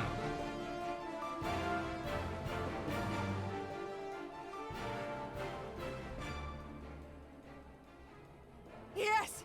Yes! Not since the Nardum has my soul burned so!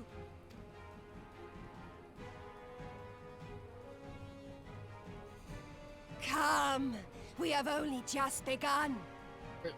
Oh, come on.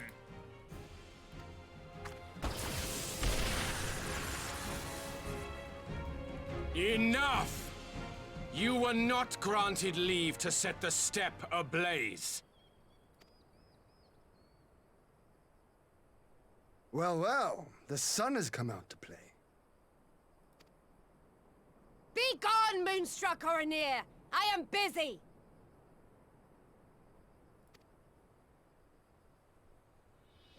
Fool of a Dothal! Have you forgotten the face of your master already? The sun will never set! From his seat on high, he reigns over all, now and forever.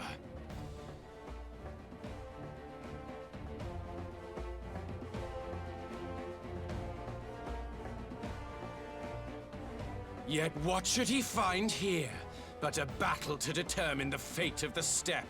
A battle waged without his blessing. This will not stand.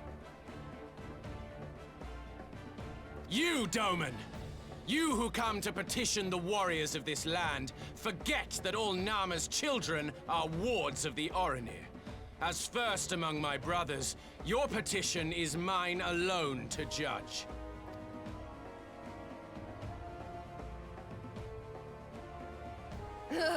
These words are as wind from a horse's backside. Plentiful, but your axe sings more sweetly. Let her speak for you.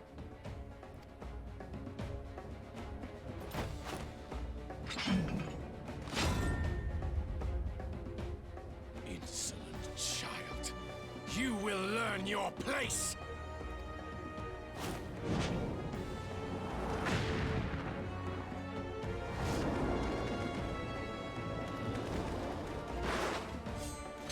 Forgive me, Brother Magni, but we have an arrangement with the Dothal.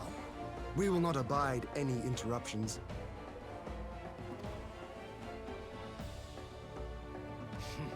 So be it. The sun will pass judgment on all. Didakul, join me.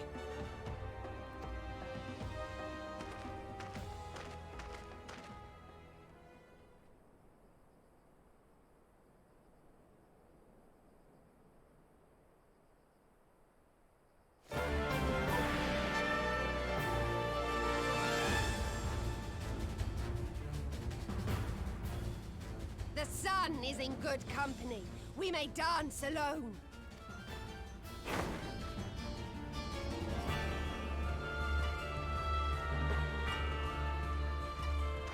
Beg not for mercy, for you will have none. Bear witness to the power and the glory of Azim!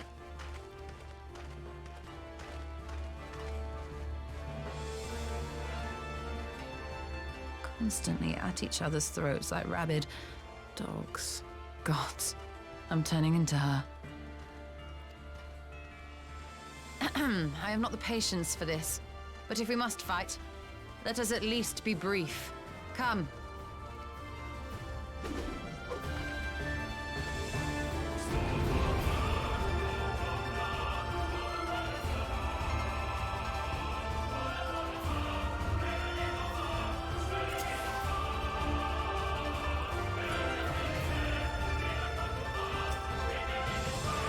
Ooh, okay, so we have Stone 4, Arrow 2, Pure, Ether 1.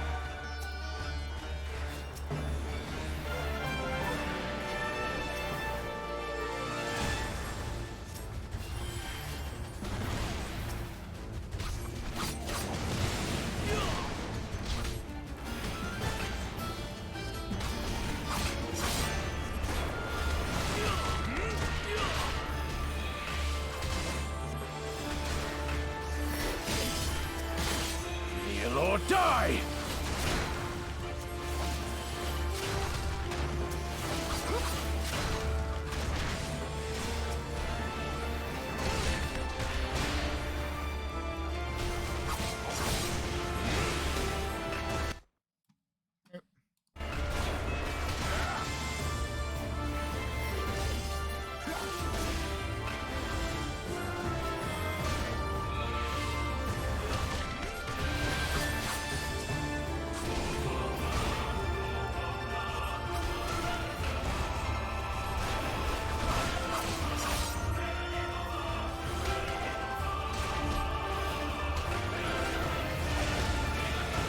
Or die!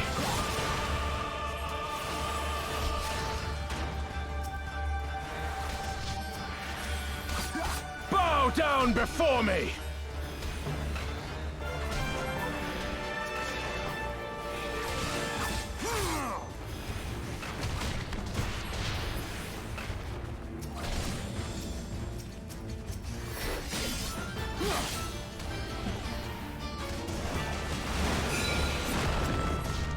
Kneel or die! Oh, I'm supposed to do it.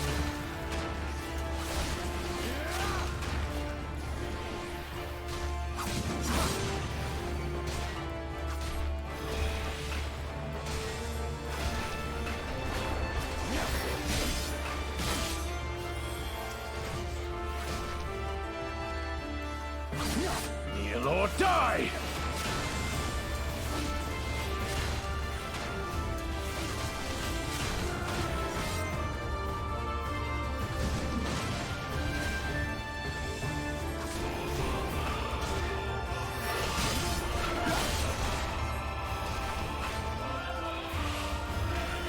Bow down before me!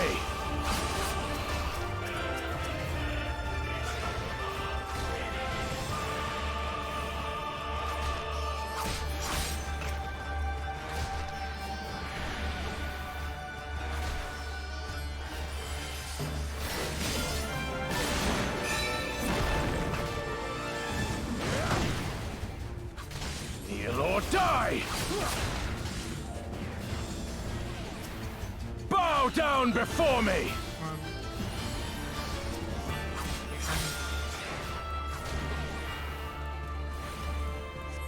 Tremble before the sun! Oh, come on.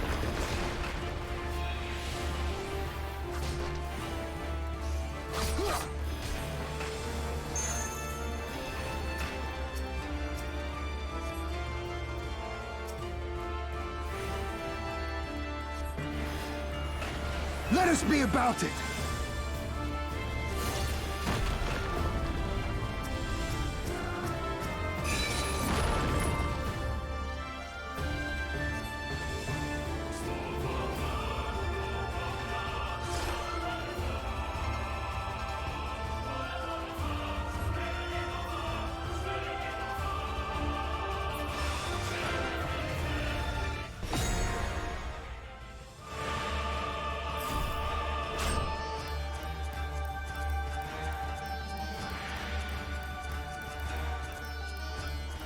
Yeah! Ether! To me!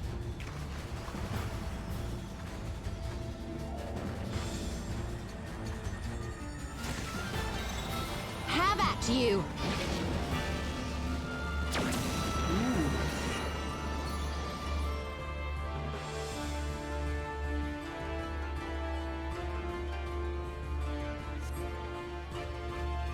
Face.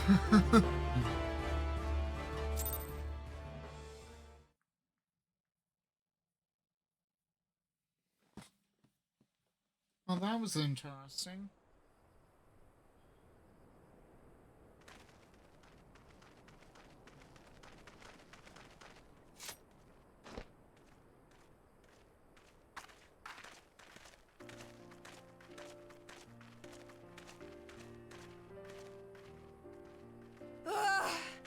Never have I felt such bliss in defeat. 'Twas a battle to burn soul and flesh to ash. We Dothal will lend you our strength as promised. Nama's power is yours to wield.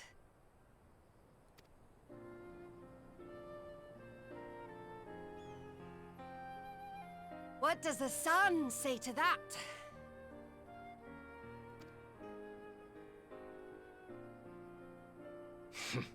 The sun is not driven by base motives such as yours. But they have been judged and found worthy.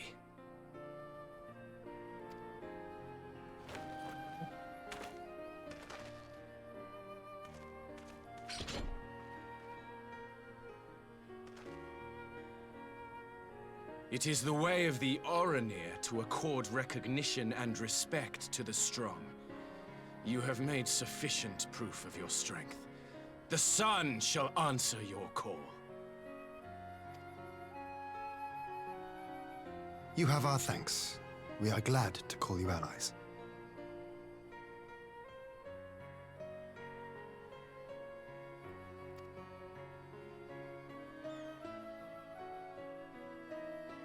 You? By what are you called?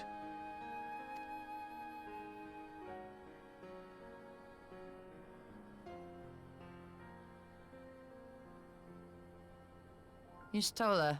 Why? Are you? Oh no. Magnite's got a crush on her? Really? Are you my Nama?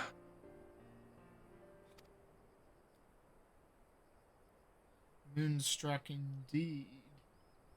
I beg your pardon?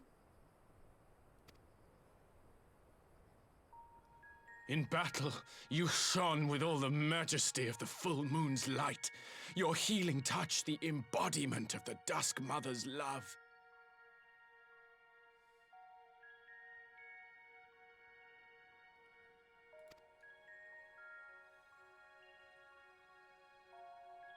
Long had I wondered if my Nama might not be a woman of the steppe. Beholding you, I am all but certain.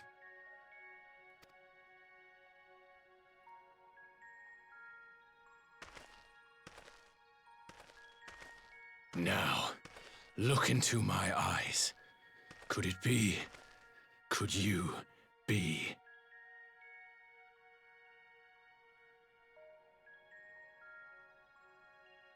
I am. Not interested, little son. Try again when you've become a man. Oh! Oh! Stola crushes a man's heart with a sentence.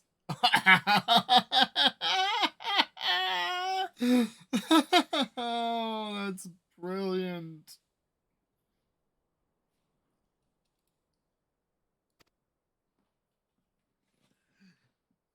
Little?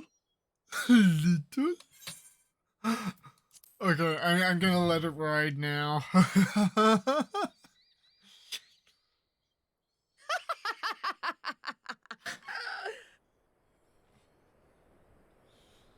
Little son! Little son! Yes. Does it pain you, little son? Crave you salve to soothe the ache? Fire to sear the wound in your heart? Magnite, I think you found your Nama. He's just not officially interested. We have wasted enough time here.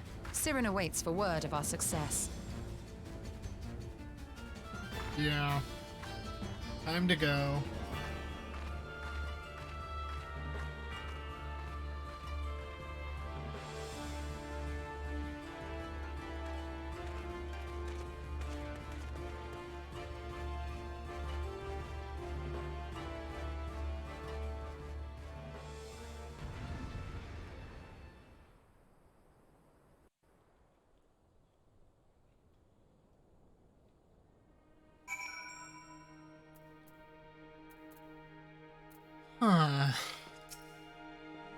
Okay, Magnai's unannounced appearance had me worried for a moment, but it was not his day to shine. Still, I cannot fault the man's bravery.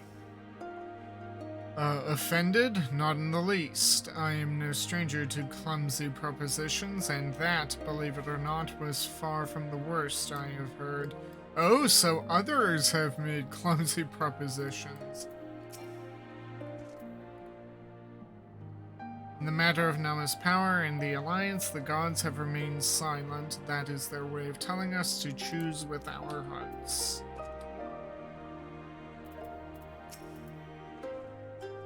You had not only to contend with Sadhu, but Magnai too? Such a fierce battle that must have been. Yet here you stand triumphant. Having passed such a test, they could not well deny you their allegiance.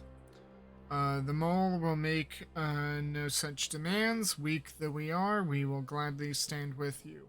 The steppe is our home. We will defend it with all our being. You have my heartfelt thanks. Of all the tribes of the steppe, there is none I would rather have at my side. God's willing, many more will rally to our cause. I shall send you word when we have answers from all the tribes. I cannot thank you enough, Serena. None of this would have been possible without you.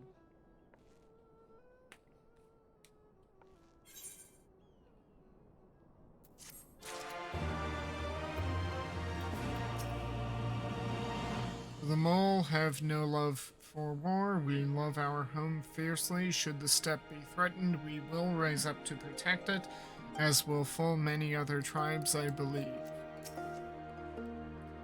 And so our alliance begins to take shape. Now, if we can just get that ether flowing again, it will have been a successful trip.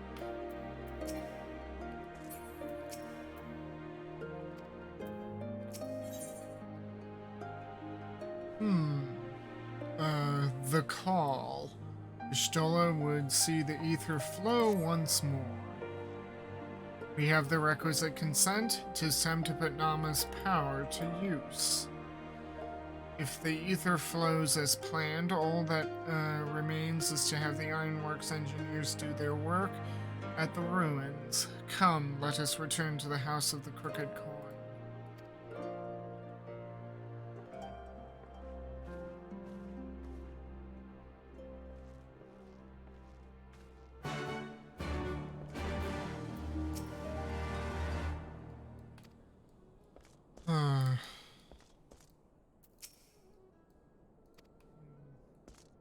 Yeah, no other dialogue. And it's sunny. And how fitting.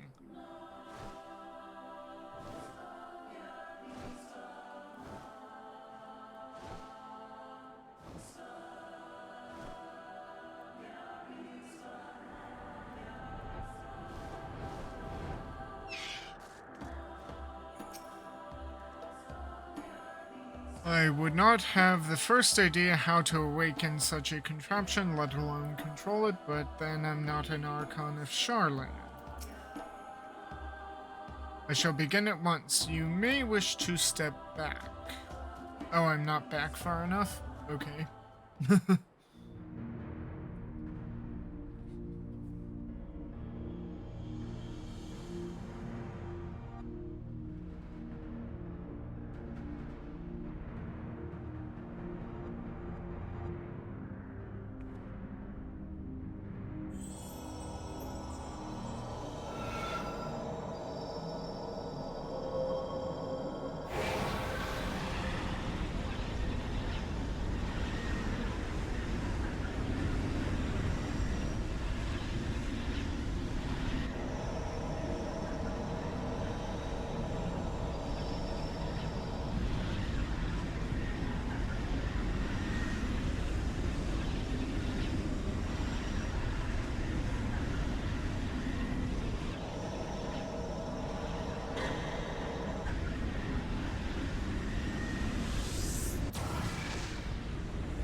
Did it work?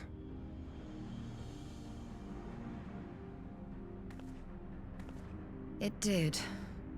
Ether may flow freely to the burn once more.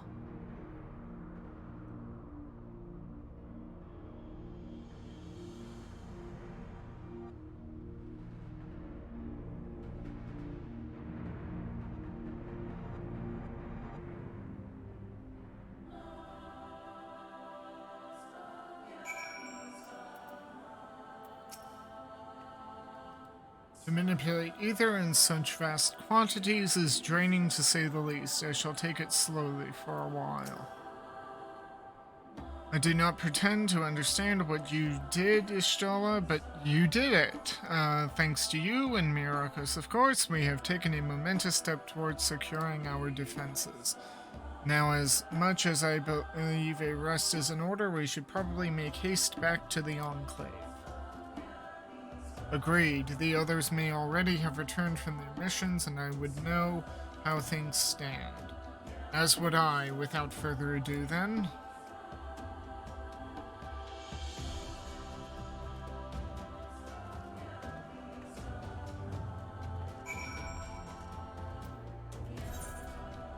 Okay, back to the Enclave.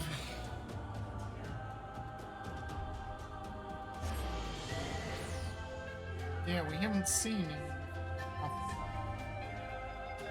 Where is he?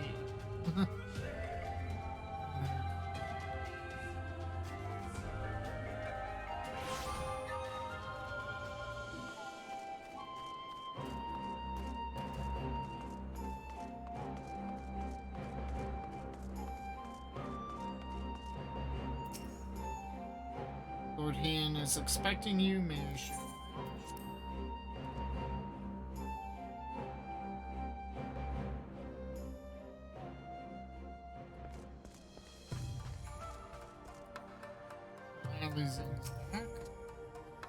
My lord informs me you were instrumental in the success of his mission to the Azine Steppe.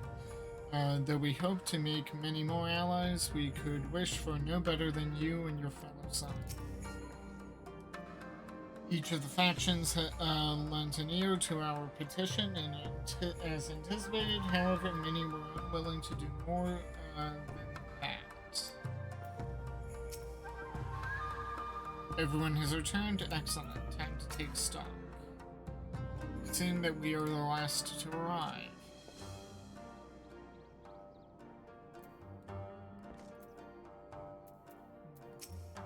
Okay. Jose, tell us what's been happening. Judging by your triumphant expressions, I take it all went well in the Azine Steppe. Indeed, we have secured a suitable source of energy for the barrier. Good. Tatara and I have commissioned Garland Ironworks to ensure that the field generators function as they should. A team of engineers stand ready to set out for the burn at a moment's notice. You need only say the word.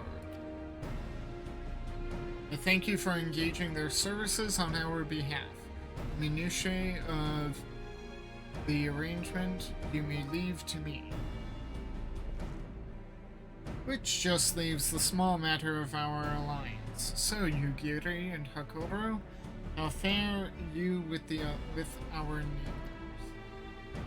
My lord, all of the factions we approached are in agreement that the Empire poses a threat, and many responded positively to talk of an alliance. From Hingashi and Suino Sato, however, we received outright rejections. The former will not break its treaty with the Empire, and the latter will not involve itself in conflict. Just as we expected.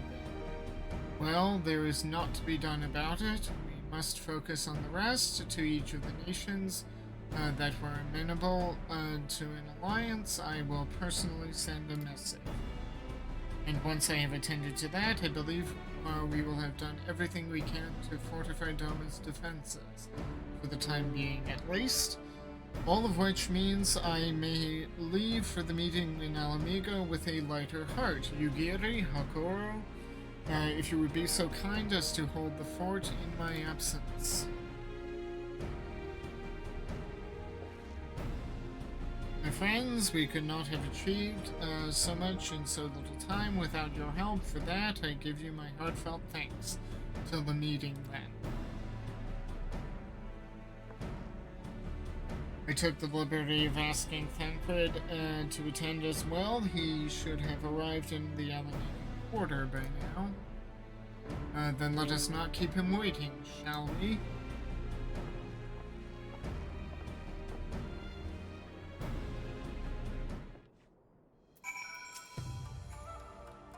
As I mentioned, I have missives to write and some few other matters to attend to ere I depart. See you anon. I knew full well how Hingashi and Suino Sato would respond, yet it did not to lessen the disappointment when they finally stopped equivocating.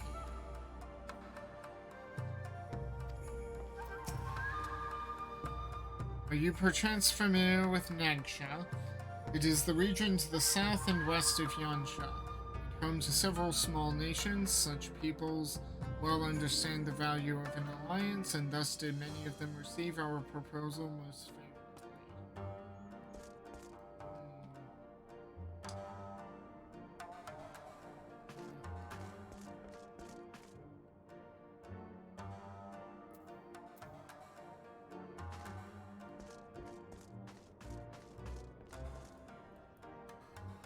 Okay.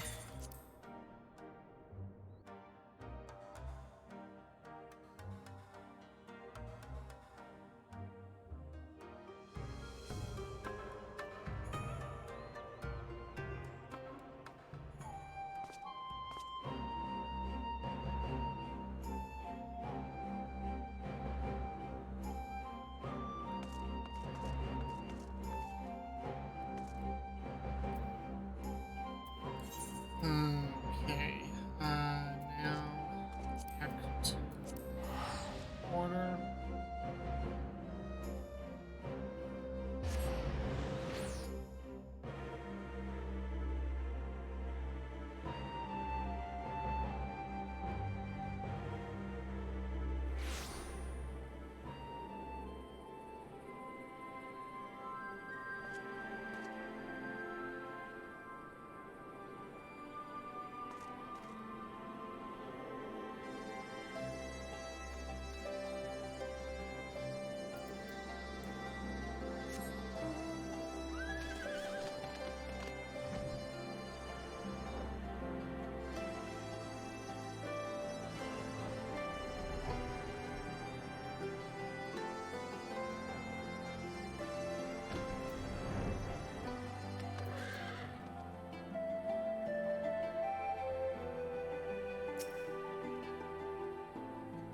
Let us hope that the coming meeting passes more peaceably than the last. Such gathering in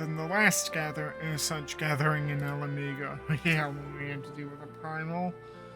It occurs to me that this will be the first time I meet the leaders of the Alliance in official capacity. More stiff greetings, pleasantries, formalities. Does that sound about right? Ishtola has told me all, and I duly told Orionje and Kryl. Kryl in particular was concerned about ALPHINAUD, but I assured her that everything that can be done is being done. She agreed to continue with her own tasks for the time being, on the condition that I can contact her the moment there is any development. So that leaves 4 of us to attend the council. Ehrenwald is here to assist with security, incidentally, though the poor lad seems altogether too distracted for the task. Another one missing ALPHINAUD, I expect. But it's almost time. As soon as you are ready, present yourself to the guardsmen at the palace entrance. I shan't be far behind.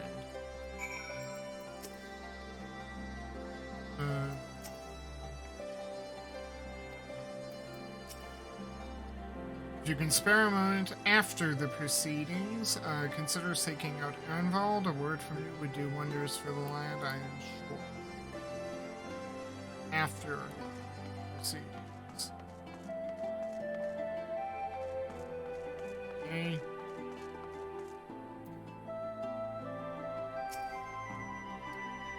Ah, the signs of the Seventh Dawn. Welcome to Alamigo. The Alliance leaders have already arrived. May I show you to the meeting chamber? Oh no, the words! The words are back! Upon proceeding to the Royal Palace, several cutscenes will play in sequence. It is recommended you set aside sufficient time to view these scenes in their entirety. Might as well.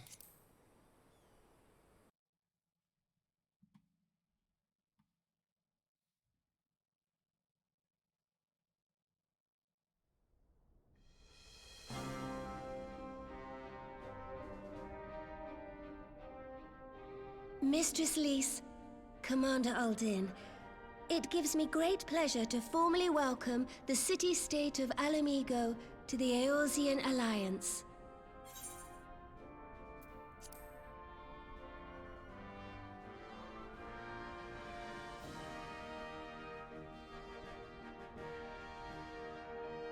Let it ride. The pleasure is ours, Your Grace. I know I speak for all Alamegans when I say that we are glad of this chance to stand with our comrades of the Alliance. And we for our part are glad indeed to be able to welcome friends both old and new.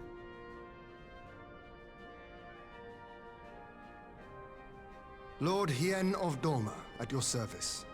Pray, accept my heartfelt thanks for your generous invitation. Nay, 'tis we who must thank you for journeying so far. And 'twould be remiss of me not to acknowledge the part the Scions of the Seventh Dawn have played in bringing all of us together. In times of great unrest, you and yours have been our constant companions, without whom we would not be here. With apologies to Lord Hien and Mistress Alize, it occurs to me that we have not gathered in this way since that fateful day in Uldar. The day I lost my arm and my freedom. As I lay in my cell, never did I dream that I would one day be given the chance to represent my homeland at this council. I would not even be alive had you not plucked me from the jaws of death. You, Yugiri, and ALPHINAUD. Would that the lad could be with us.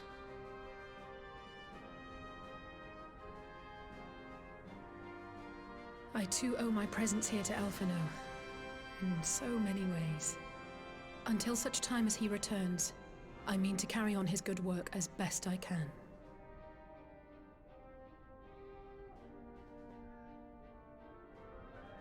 Come, friends. Let us leave the past in the past and turn our eyes to the future.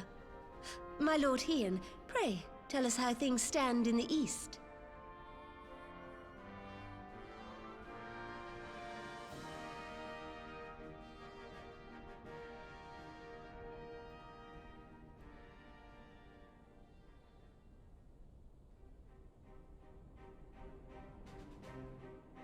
Having heard the rumors of dissent in Garlemald, I dared to dream of a peaceable solution.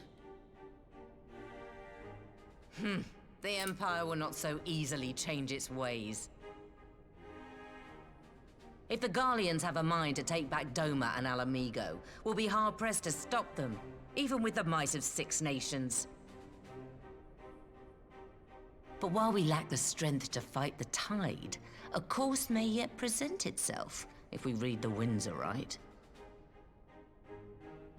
The winds suggest but one course to me. One which leads from the sea unto the river and thence to the source of all our woes.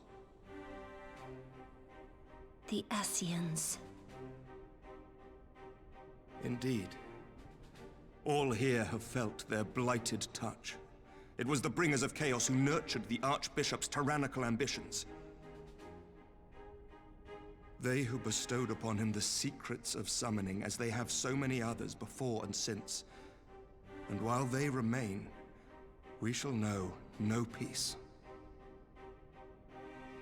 Our objective is clear. The question is how to achieve it. That our enemy parades about in Xenos' skin poses problems in itself, but ere we get to them, How are we to infiltrate the Empire and get close enough to strike?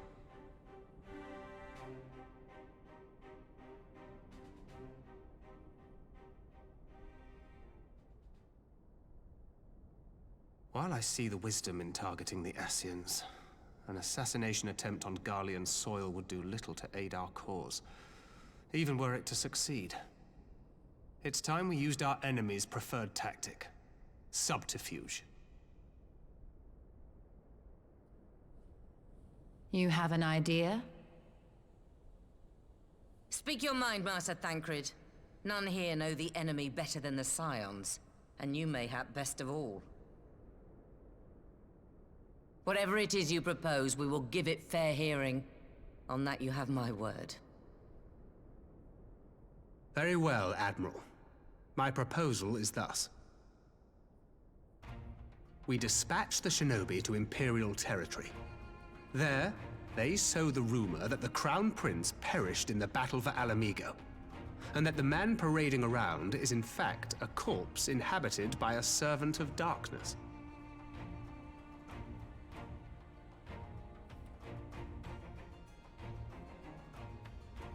Well, it does have the ring of truth about it. And were the Garleans to learn that their future ruler is a puppet, the Empire would be shaken to the core. But at the risk of sounding stupid, would they actually believe such an unlikely story? I didn't. Ordinarily not. But prior to his miraculous recovery, rumors of Xenos' death had already begun to circulate around the Empire. Ultimately, however, what the masses believe is not our chief concern. Our true objective is to create an opening for rival factions within Garlemald to exploit. Just as a war of succession erupted in the wake of Emperor Solus's death.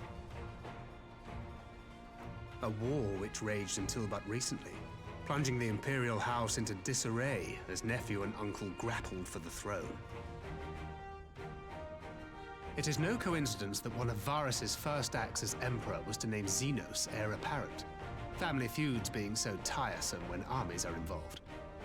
Not all welcomed his choice of successor, however. There is no shortage of individuals who aspire to the throne, who would jump at any chance to seize power. The news that Xenos is not only dead, but a puppet to diabolical forces would be too enticing to ignore. The Empire would not be quick to recover from a second war of succession. I am no stranger to infiltrating Imperial territory. With a team of operatives gathered from among the Alliance's finest, the plan should have a reasonable chance of success. Doma already has shinobi in place throughout the provinces. We stand ready to act, and act we must. What say you all?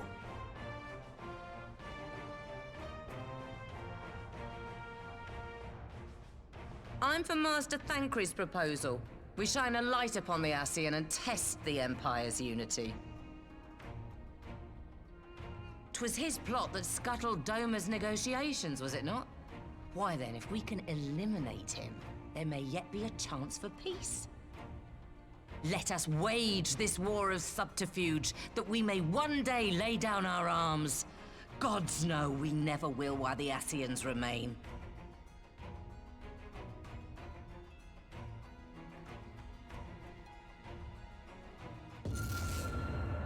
Uh-oh. What's happening? That way. Sorrow. What sorrow?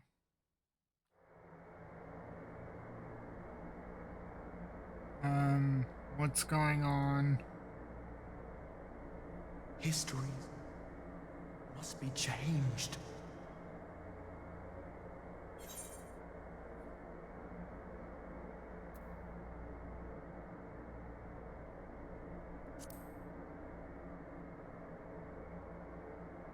Ahead looms a calamity.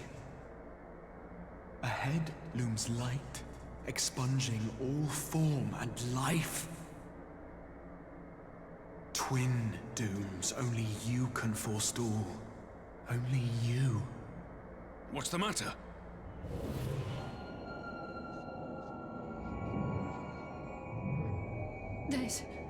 There's a voice. Spies in our midst?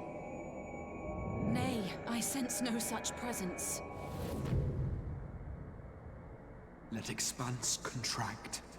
Eon become instant.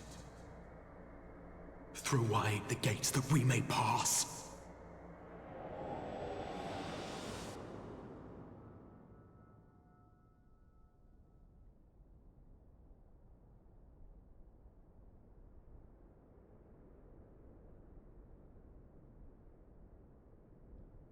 Is it over? Master Thancred!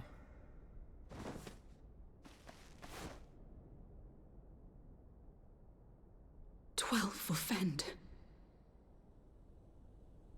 Bear him to a private chamber. Have every healer make ready. Swiftly! Oh, if they need every healer, this isn't good. Oh, what the hell was that?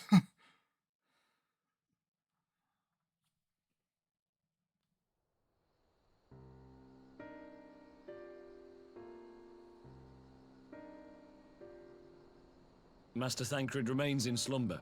Though his vital signs appear stable, he's unresponsive. What could have done this? And why just him and not the others?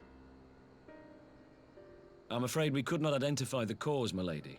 Our examinations revealed no wounds, nor the presence of any poisonous substances. Gods, that only makes it worse. You're to let us know the moment there's any change, all right?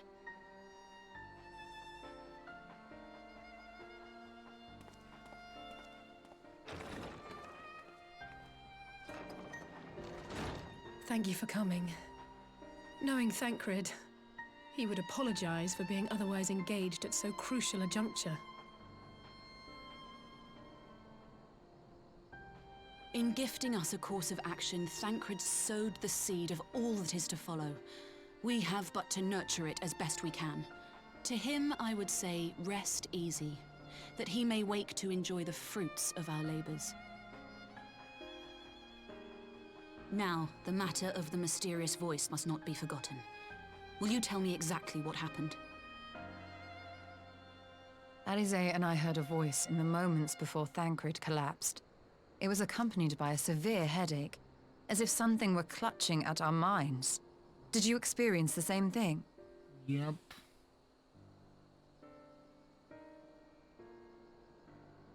So, in between the voice and the pain, you felt as if you were somewhere else entirely? Yep.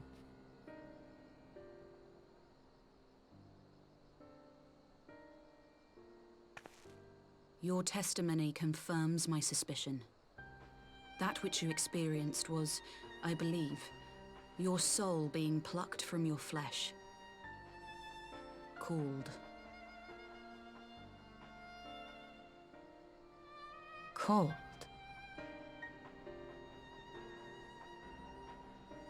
I myself examined Thancred.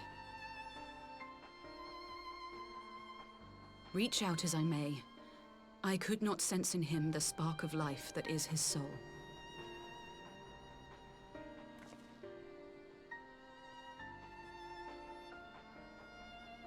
That Thancred alone was stricken so is likely due to his heightened sensitivity to the effects of ether, a consequence of his prior possession by the Ascian Lahabrea. The owner of the voice, whoever it may be, reached out to you, called your souls, and in so doing, caused you and yours such pain. But if that's true, where exactly are we being called to?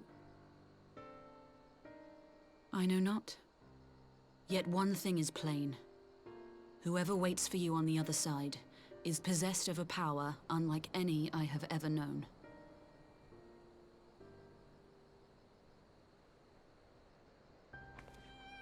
Forgive us, Lys, but may we leave Thancred in your care for a time? As if you had to ask. I may not be a scion anymore, but I'm no less a friend. Don't worry. I'll see to it that Thancred's well looked after. Just focus on solving this mystery, all right? Thank you, Lys. As the Elder Seedseer says, 'tis no ordinary individual we are dealing with. Nor can we discount the possibility of Ascian involvement. Whoever or whatever is behind this, the sooner we find out, the better.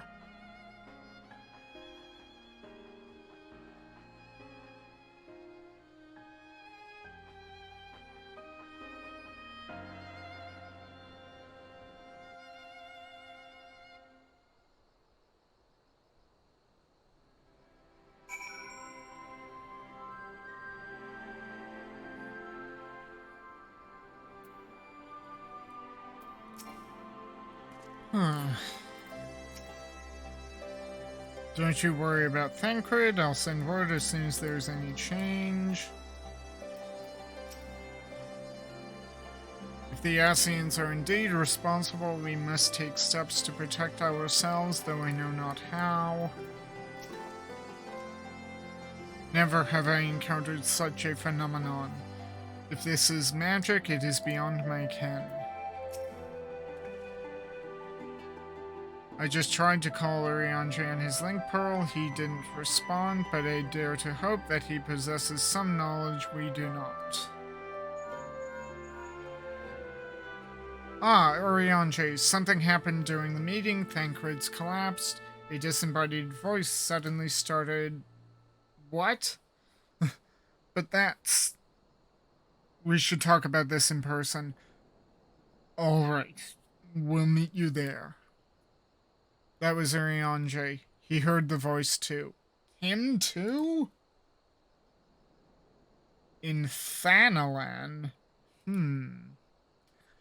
As we alone were reflected at the meeting, I had my suspicions.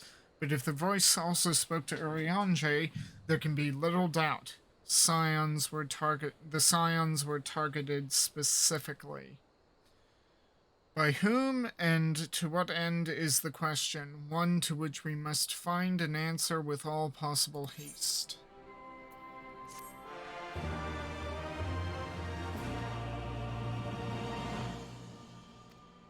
Learned the emote Endure.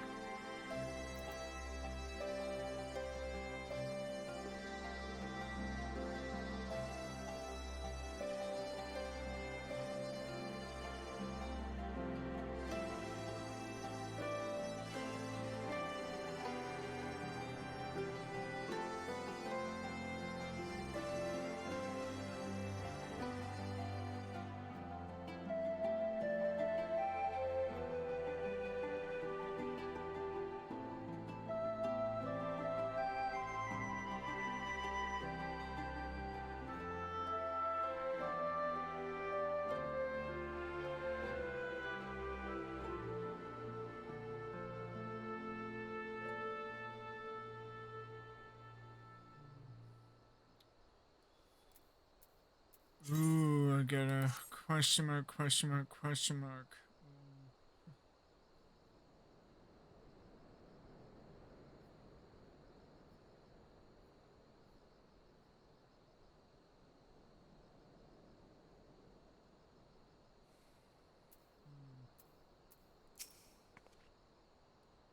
I shall be interested to hear how Urianger's experience compares to our own. Don't worry about Thancred. I'll send word as soon as there's any change. Never have I encountered such a phenomenon. Okay. Prelude in Violet.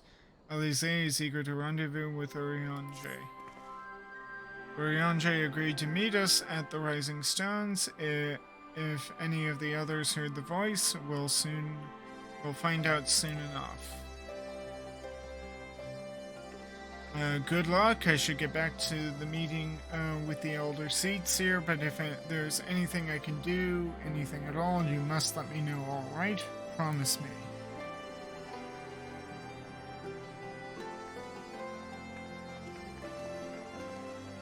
Right. Let us be on our way.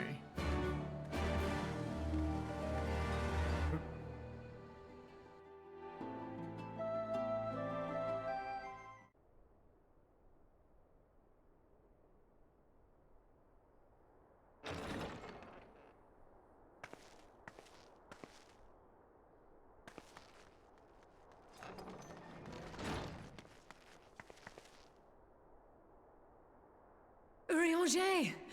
Gods, it's good to see you. Would that our meeting were under happier circumstances.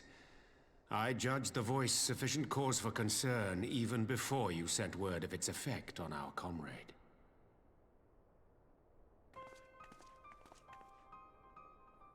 You heard it too, then?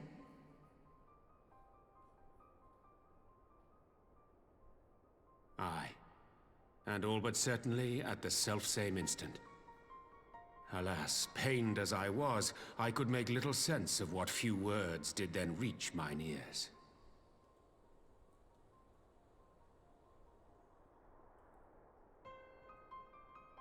Who do you think is responsible? Could this be the Ascians doing? That I cannot say. Not when so little is known. Ere I indulge in speculation, I would examine Thancred with mine own eyes. To Alamigo, then, without further delay. One other thing. During my visit to the Far East, I observed a strange phenomenon. Thou referrest, I presume, to the localized reduction in etheric density. Well, that spares me the trouble of an explanation. Yes, I noted precisely that at two apparently unconnected locations. I take it the phenomenon is not limited to the Far East. Indeed not. Of late, our agents charged with surveilling the beast tribes have spoken of little else. In every corner of the realm, they tell of places in which the ether hath grown thin. Naturally, my suspicions first turned to primal activity, but the areas thus affected betray no evidence of summoning. I must confess to being quite perplexed. If the same phenomenon is being observed in multiple locations on opposite sides of the world, we may safely discount regional factors. Needless to say, this warrants further investigation. Indeed. I shall make it my task to... Oh no. But not again!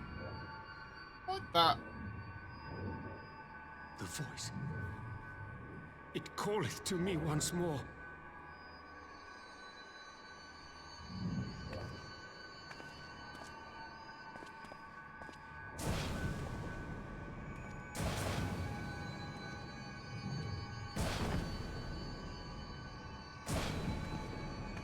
And Astola too? I hear it too.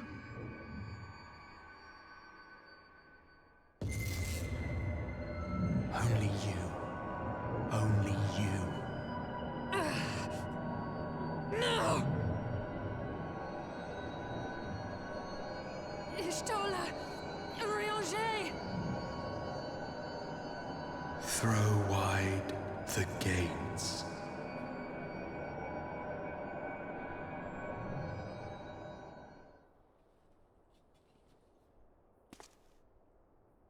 No! No, this can't be happening!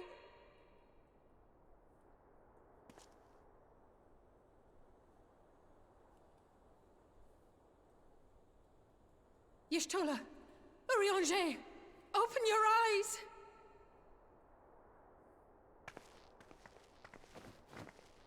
Open your eyes, I beg you!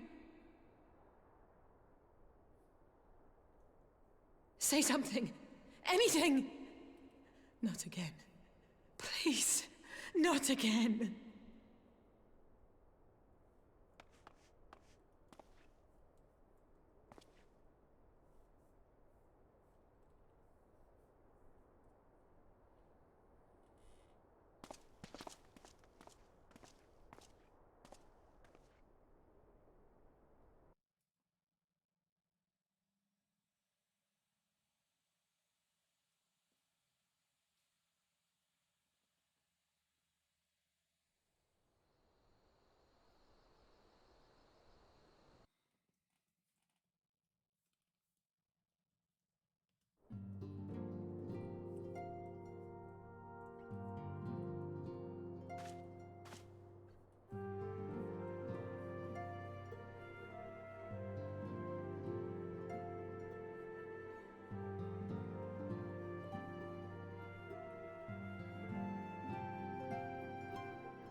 Well,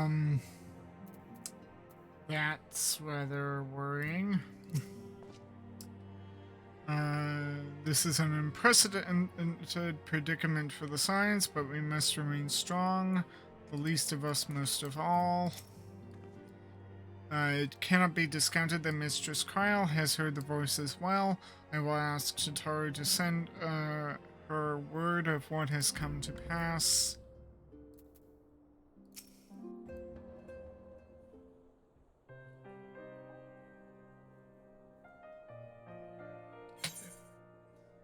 It happened before your very eyes, my lady, and none here would have behaved any differently.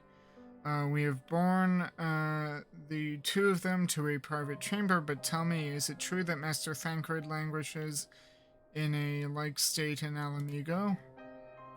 I am afraid so, though given the circumstances, it would seem best to observe them together. I will send word to Lys that he should be brought here. Take heart, my lady. The world is full of scholars and knowledgeable folk of every persuasion. Someone out there is bound to know what ails our comrades and how it might be cured. Thus, we will rouse them no matter what.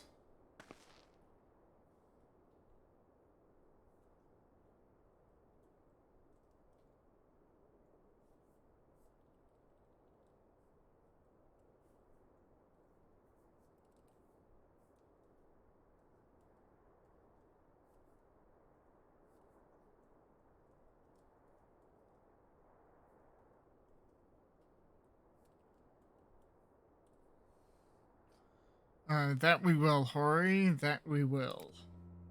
But first things first, our comrades will have questions. May I ask that you explain the situation to them? I must attend to a private matter.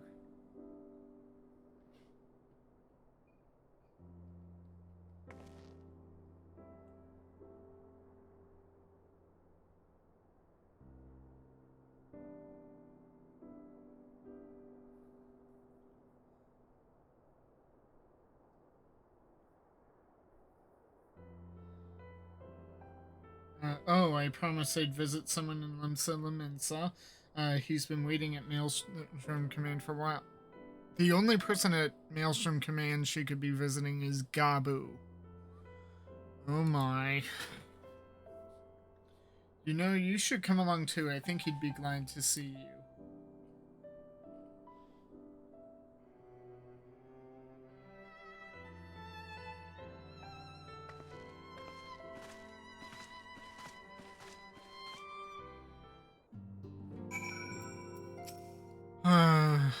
Worry not, Myrokos. Akka and Ino are keeping watch over Mistress Ishtola and Master Oriange. Mistress Oriange. I don't know about that, Master Oriange. I pray keep Mistress Alize company. Counted. We had spoken earnestly of doing more to ease the senior scion's burdens, but not under these circumstances, nor less so soon. I only hope I will be equal to the challenge. Didn't the selfsame thing happen to Thancred? Who's bloody next?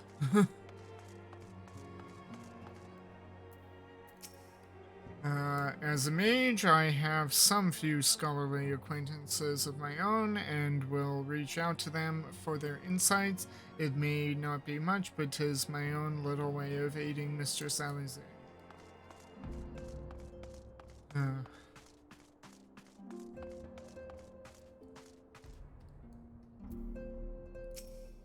Ocker, sister and I will take turns to keep watch over the slumbering Archons. Will not leave them untended for even a moment. Confound these old bones. Useless as I am, I should have been the one to be struck down. Oh, lovely. Okay.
that certainly took a little while.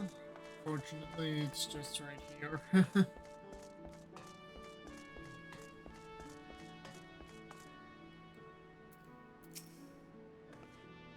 With Mistress Alize, are you? She usually visits alone. Still, it'd make a welcome change for the level 1. As you've probably guessed, it's Gabu we've come to see. The private here will bring him out to us. Ever since the Maelstrom took him in, I've tried to visit as often as I can, and after what befell our friends, I was taken by the urge to visit again. It's difficult to explain.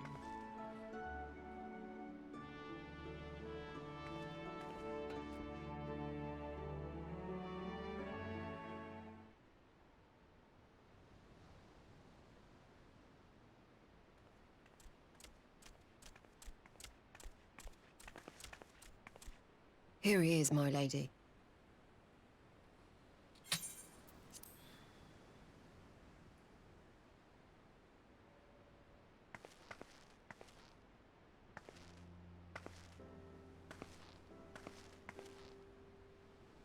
Gabu, it's been too long.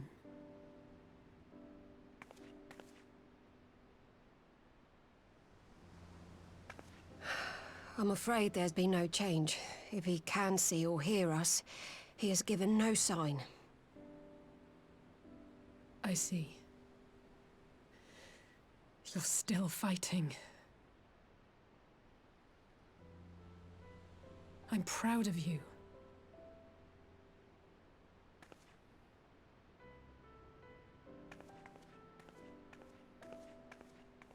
We promised that we would come and visit you together, didn't we? ALPHINAUD and I. I'm sorry that we haven't managed that yet.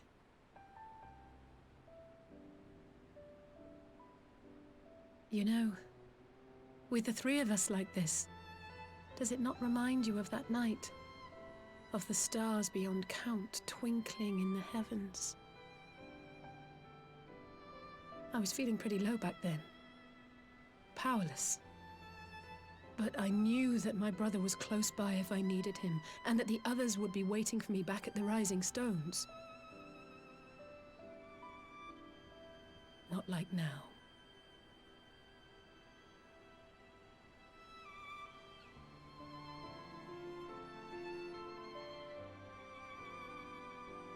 I've seen my share of trouble since coming to Eorzea. Been reminded again and again of my limitations, of how little I can change about this world. And I've come to know the sorrow of parting all too well.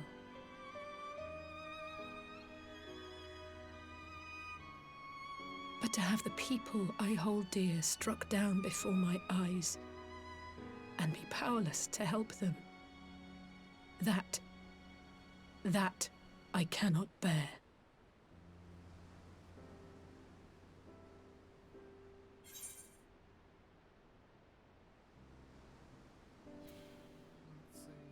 You still have me. You don't have to bear this burden alone.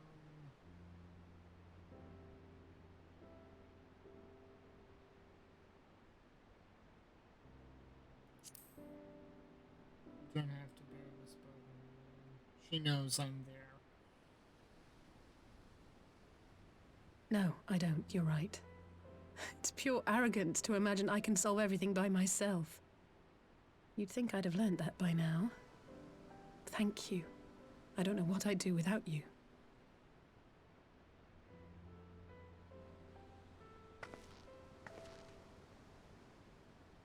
Well, that's more than enough brooding for one day. Come on. We have friends to save.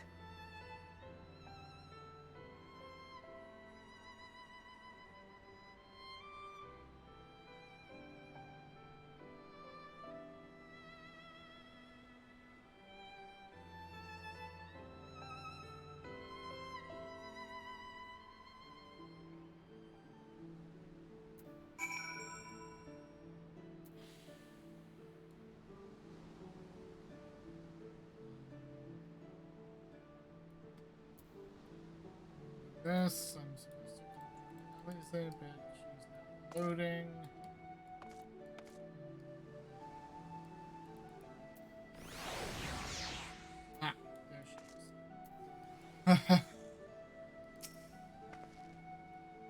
Let's return to the Rising Stones and take it from there.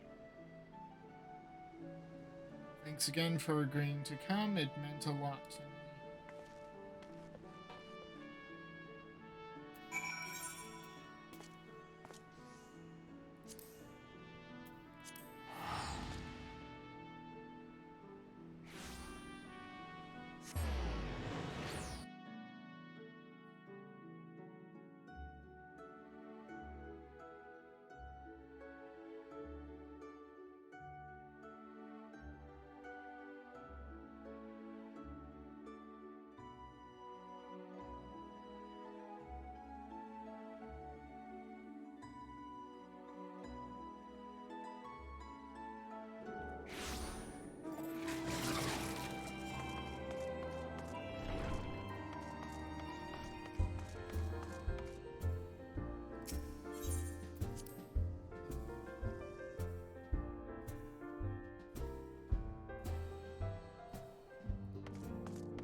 I did some thinking on the way back, and I think Hori is right.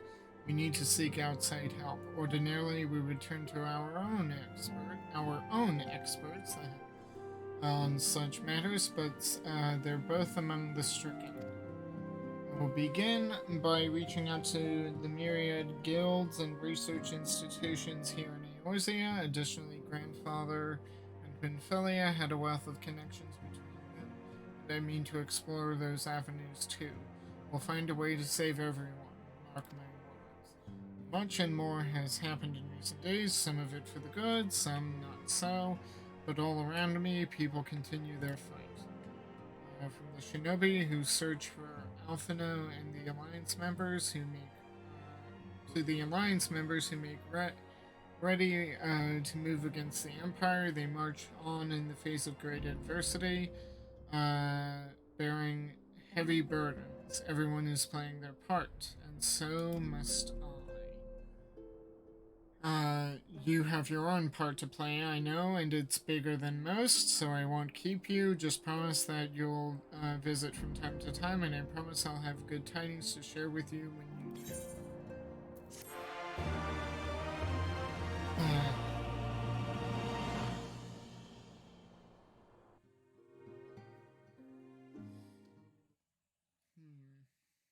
Meanwhile, in the Imperial Palace...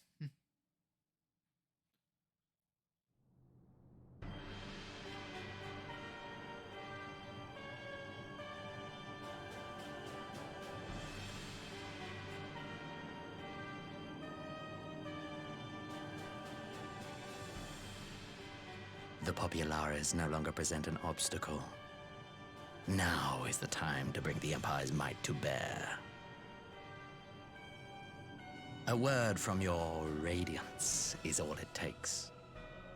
But one word, and the Imperial army will fall upon Alamigo as a pack of bloodthirsty wolves and tear that feeble nation apart.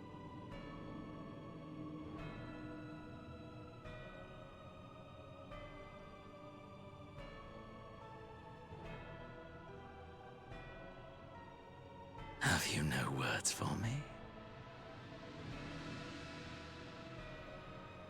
Despite the lengths I go to, an emissary playing the part of a fool. When first I took this face, I swore to use all of my knowledge, all of my power, to further the cause of the Empire. My deeds stand testament to my commitment. And with this adamant flesh at my disposal, I could destroy the Icon Slayer as easily as one might swat a fly. Why do you hesitate?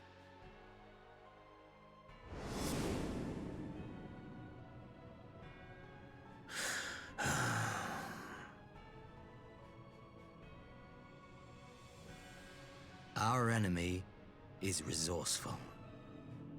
Though victory is certain now, it will not remain so indefinitely. Deliberate if you must, but be quick about it. We'll speak again when you have unburdened yourself of doubt. Until then, I take my leave. Father.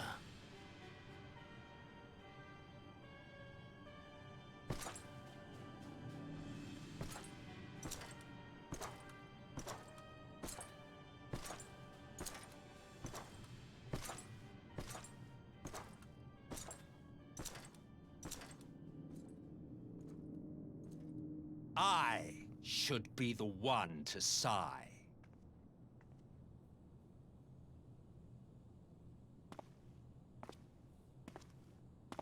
I played my part to perfection. I had earned my rest, and then, thanks to La Habrea's crowning act of idiocy, our favorite emissary sees fit to summon me back. Elidibus was ever a warrior. A most tiresome trait, would you not agree? Who's this?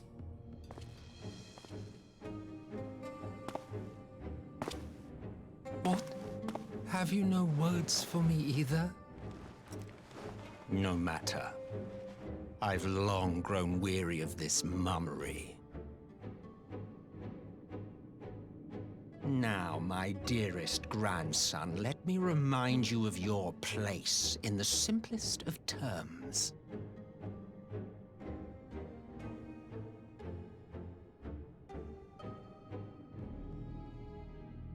You do not make judgments, you administer them. Swiftly and to the letter. Naught else is your concern.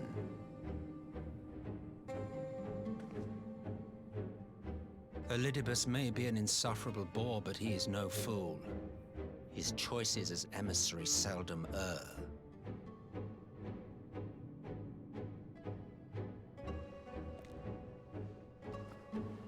If aught threatens the balance twixt light and dark, it falls to you to remove it. Be it by your own hands or by your armies, you have ample means at your disposal.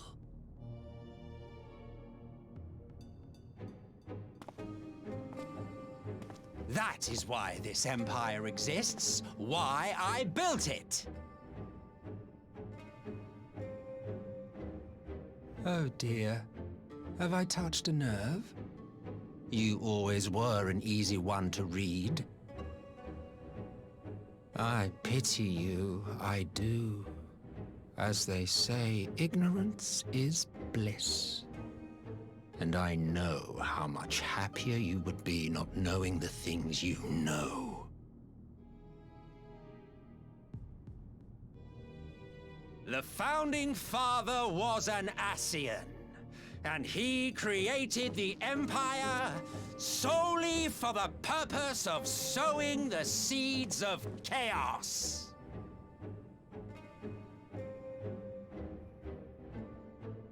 Don't take it personally. I merely do my duty. To bring about a calamity requires no small amount of power, and there is no surer way to obtain such power than by collecting powerful pawns. To that end, I have labored long and hard, and I must say I am quite pleased with my handiwork, paltry though it seems in comparison to Alag.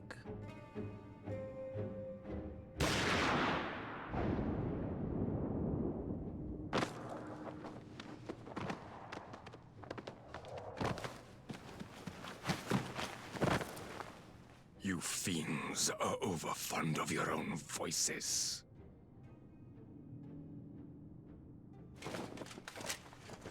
Mark me, Ascian. Man is the master of his own destiny.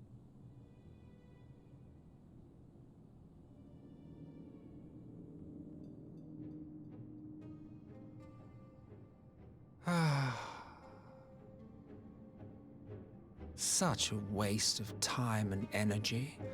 Both yours and mine.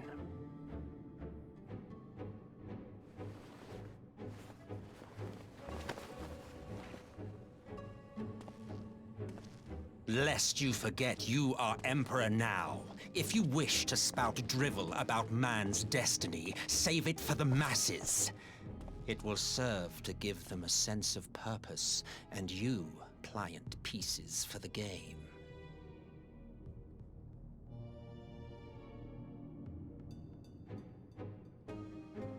Oh, do stop sulking, boy. You, of all people, should understand. Ours is a struggle to restore both mankind and the world to their rightful state. Viewed thus, our goals are one and the same.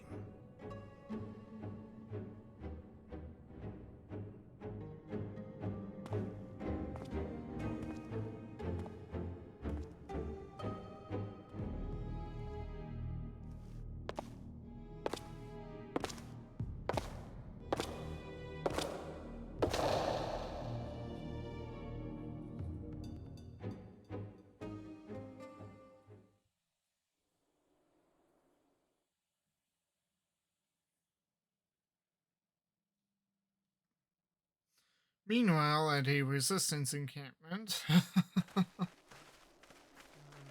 Okay. Someone was allowed, presumably.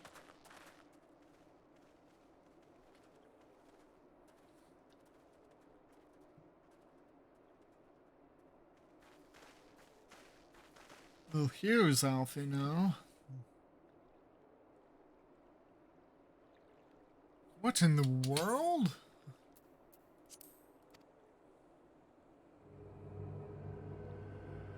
What the...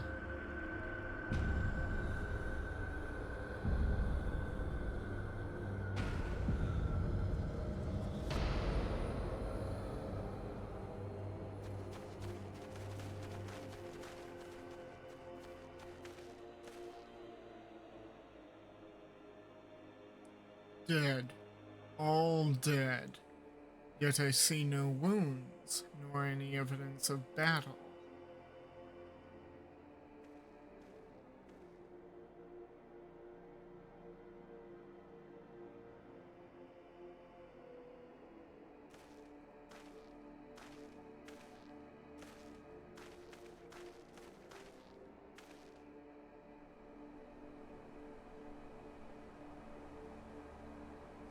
Damn them. They finally used it. Used what? The Empire developed an alchemical weapon in Girabanya. Black Rose. Oh no. Oh, remember we did that quest line to unlock the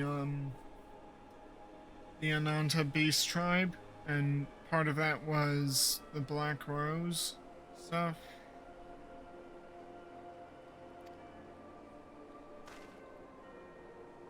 And that did this? Yep, easily. I thought the project abandoned and its vile fruit destroyed. But naught else could have wrought such an atrocity.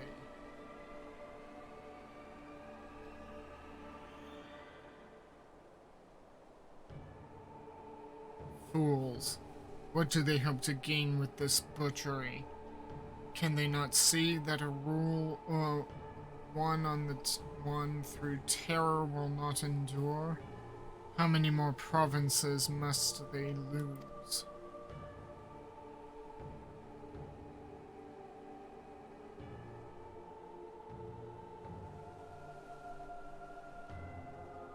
Nay, wait. This is not the work of men, but monsters. The Assassins. Cannot be a coincidence that their trail led us here. Their objective was never to rule, but to sow strife and discord.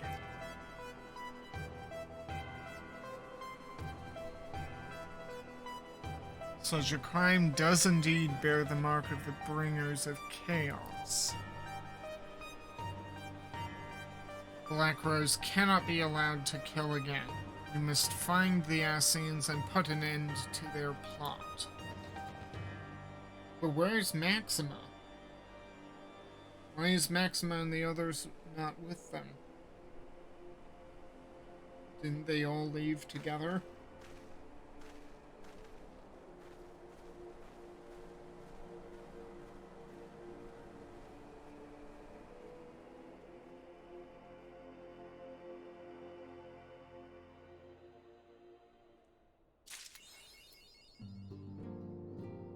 Okay, and with that, we are at an end of 4.4 MSQ. If you liked what you saw at any point, please like, share, and subscribe on YouTube. Give me a follow on Twitch and hit the notification bells in both places. And I will see you anon when we pick up with 4.5. God damn it, what's going on here? And what is this voice we're doing?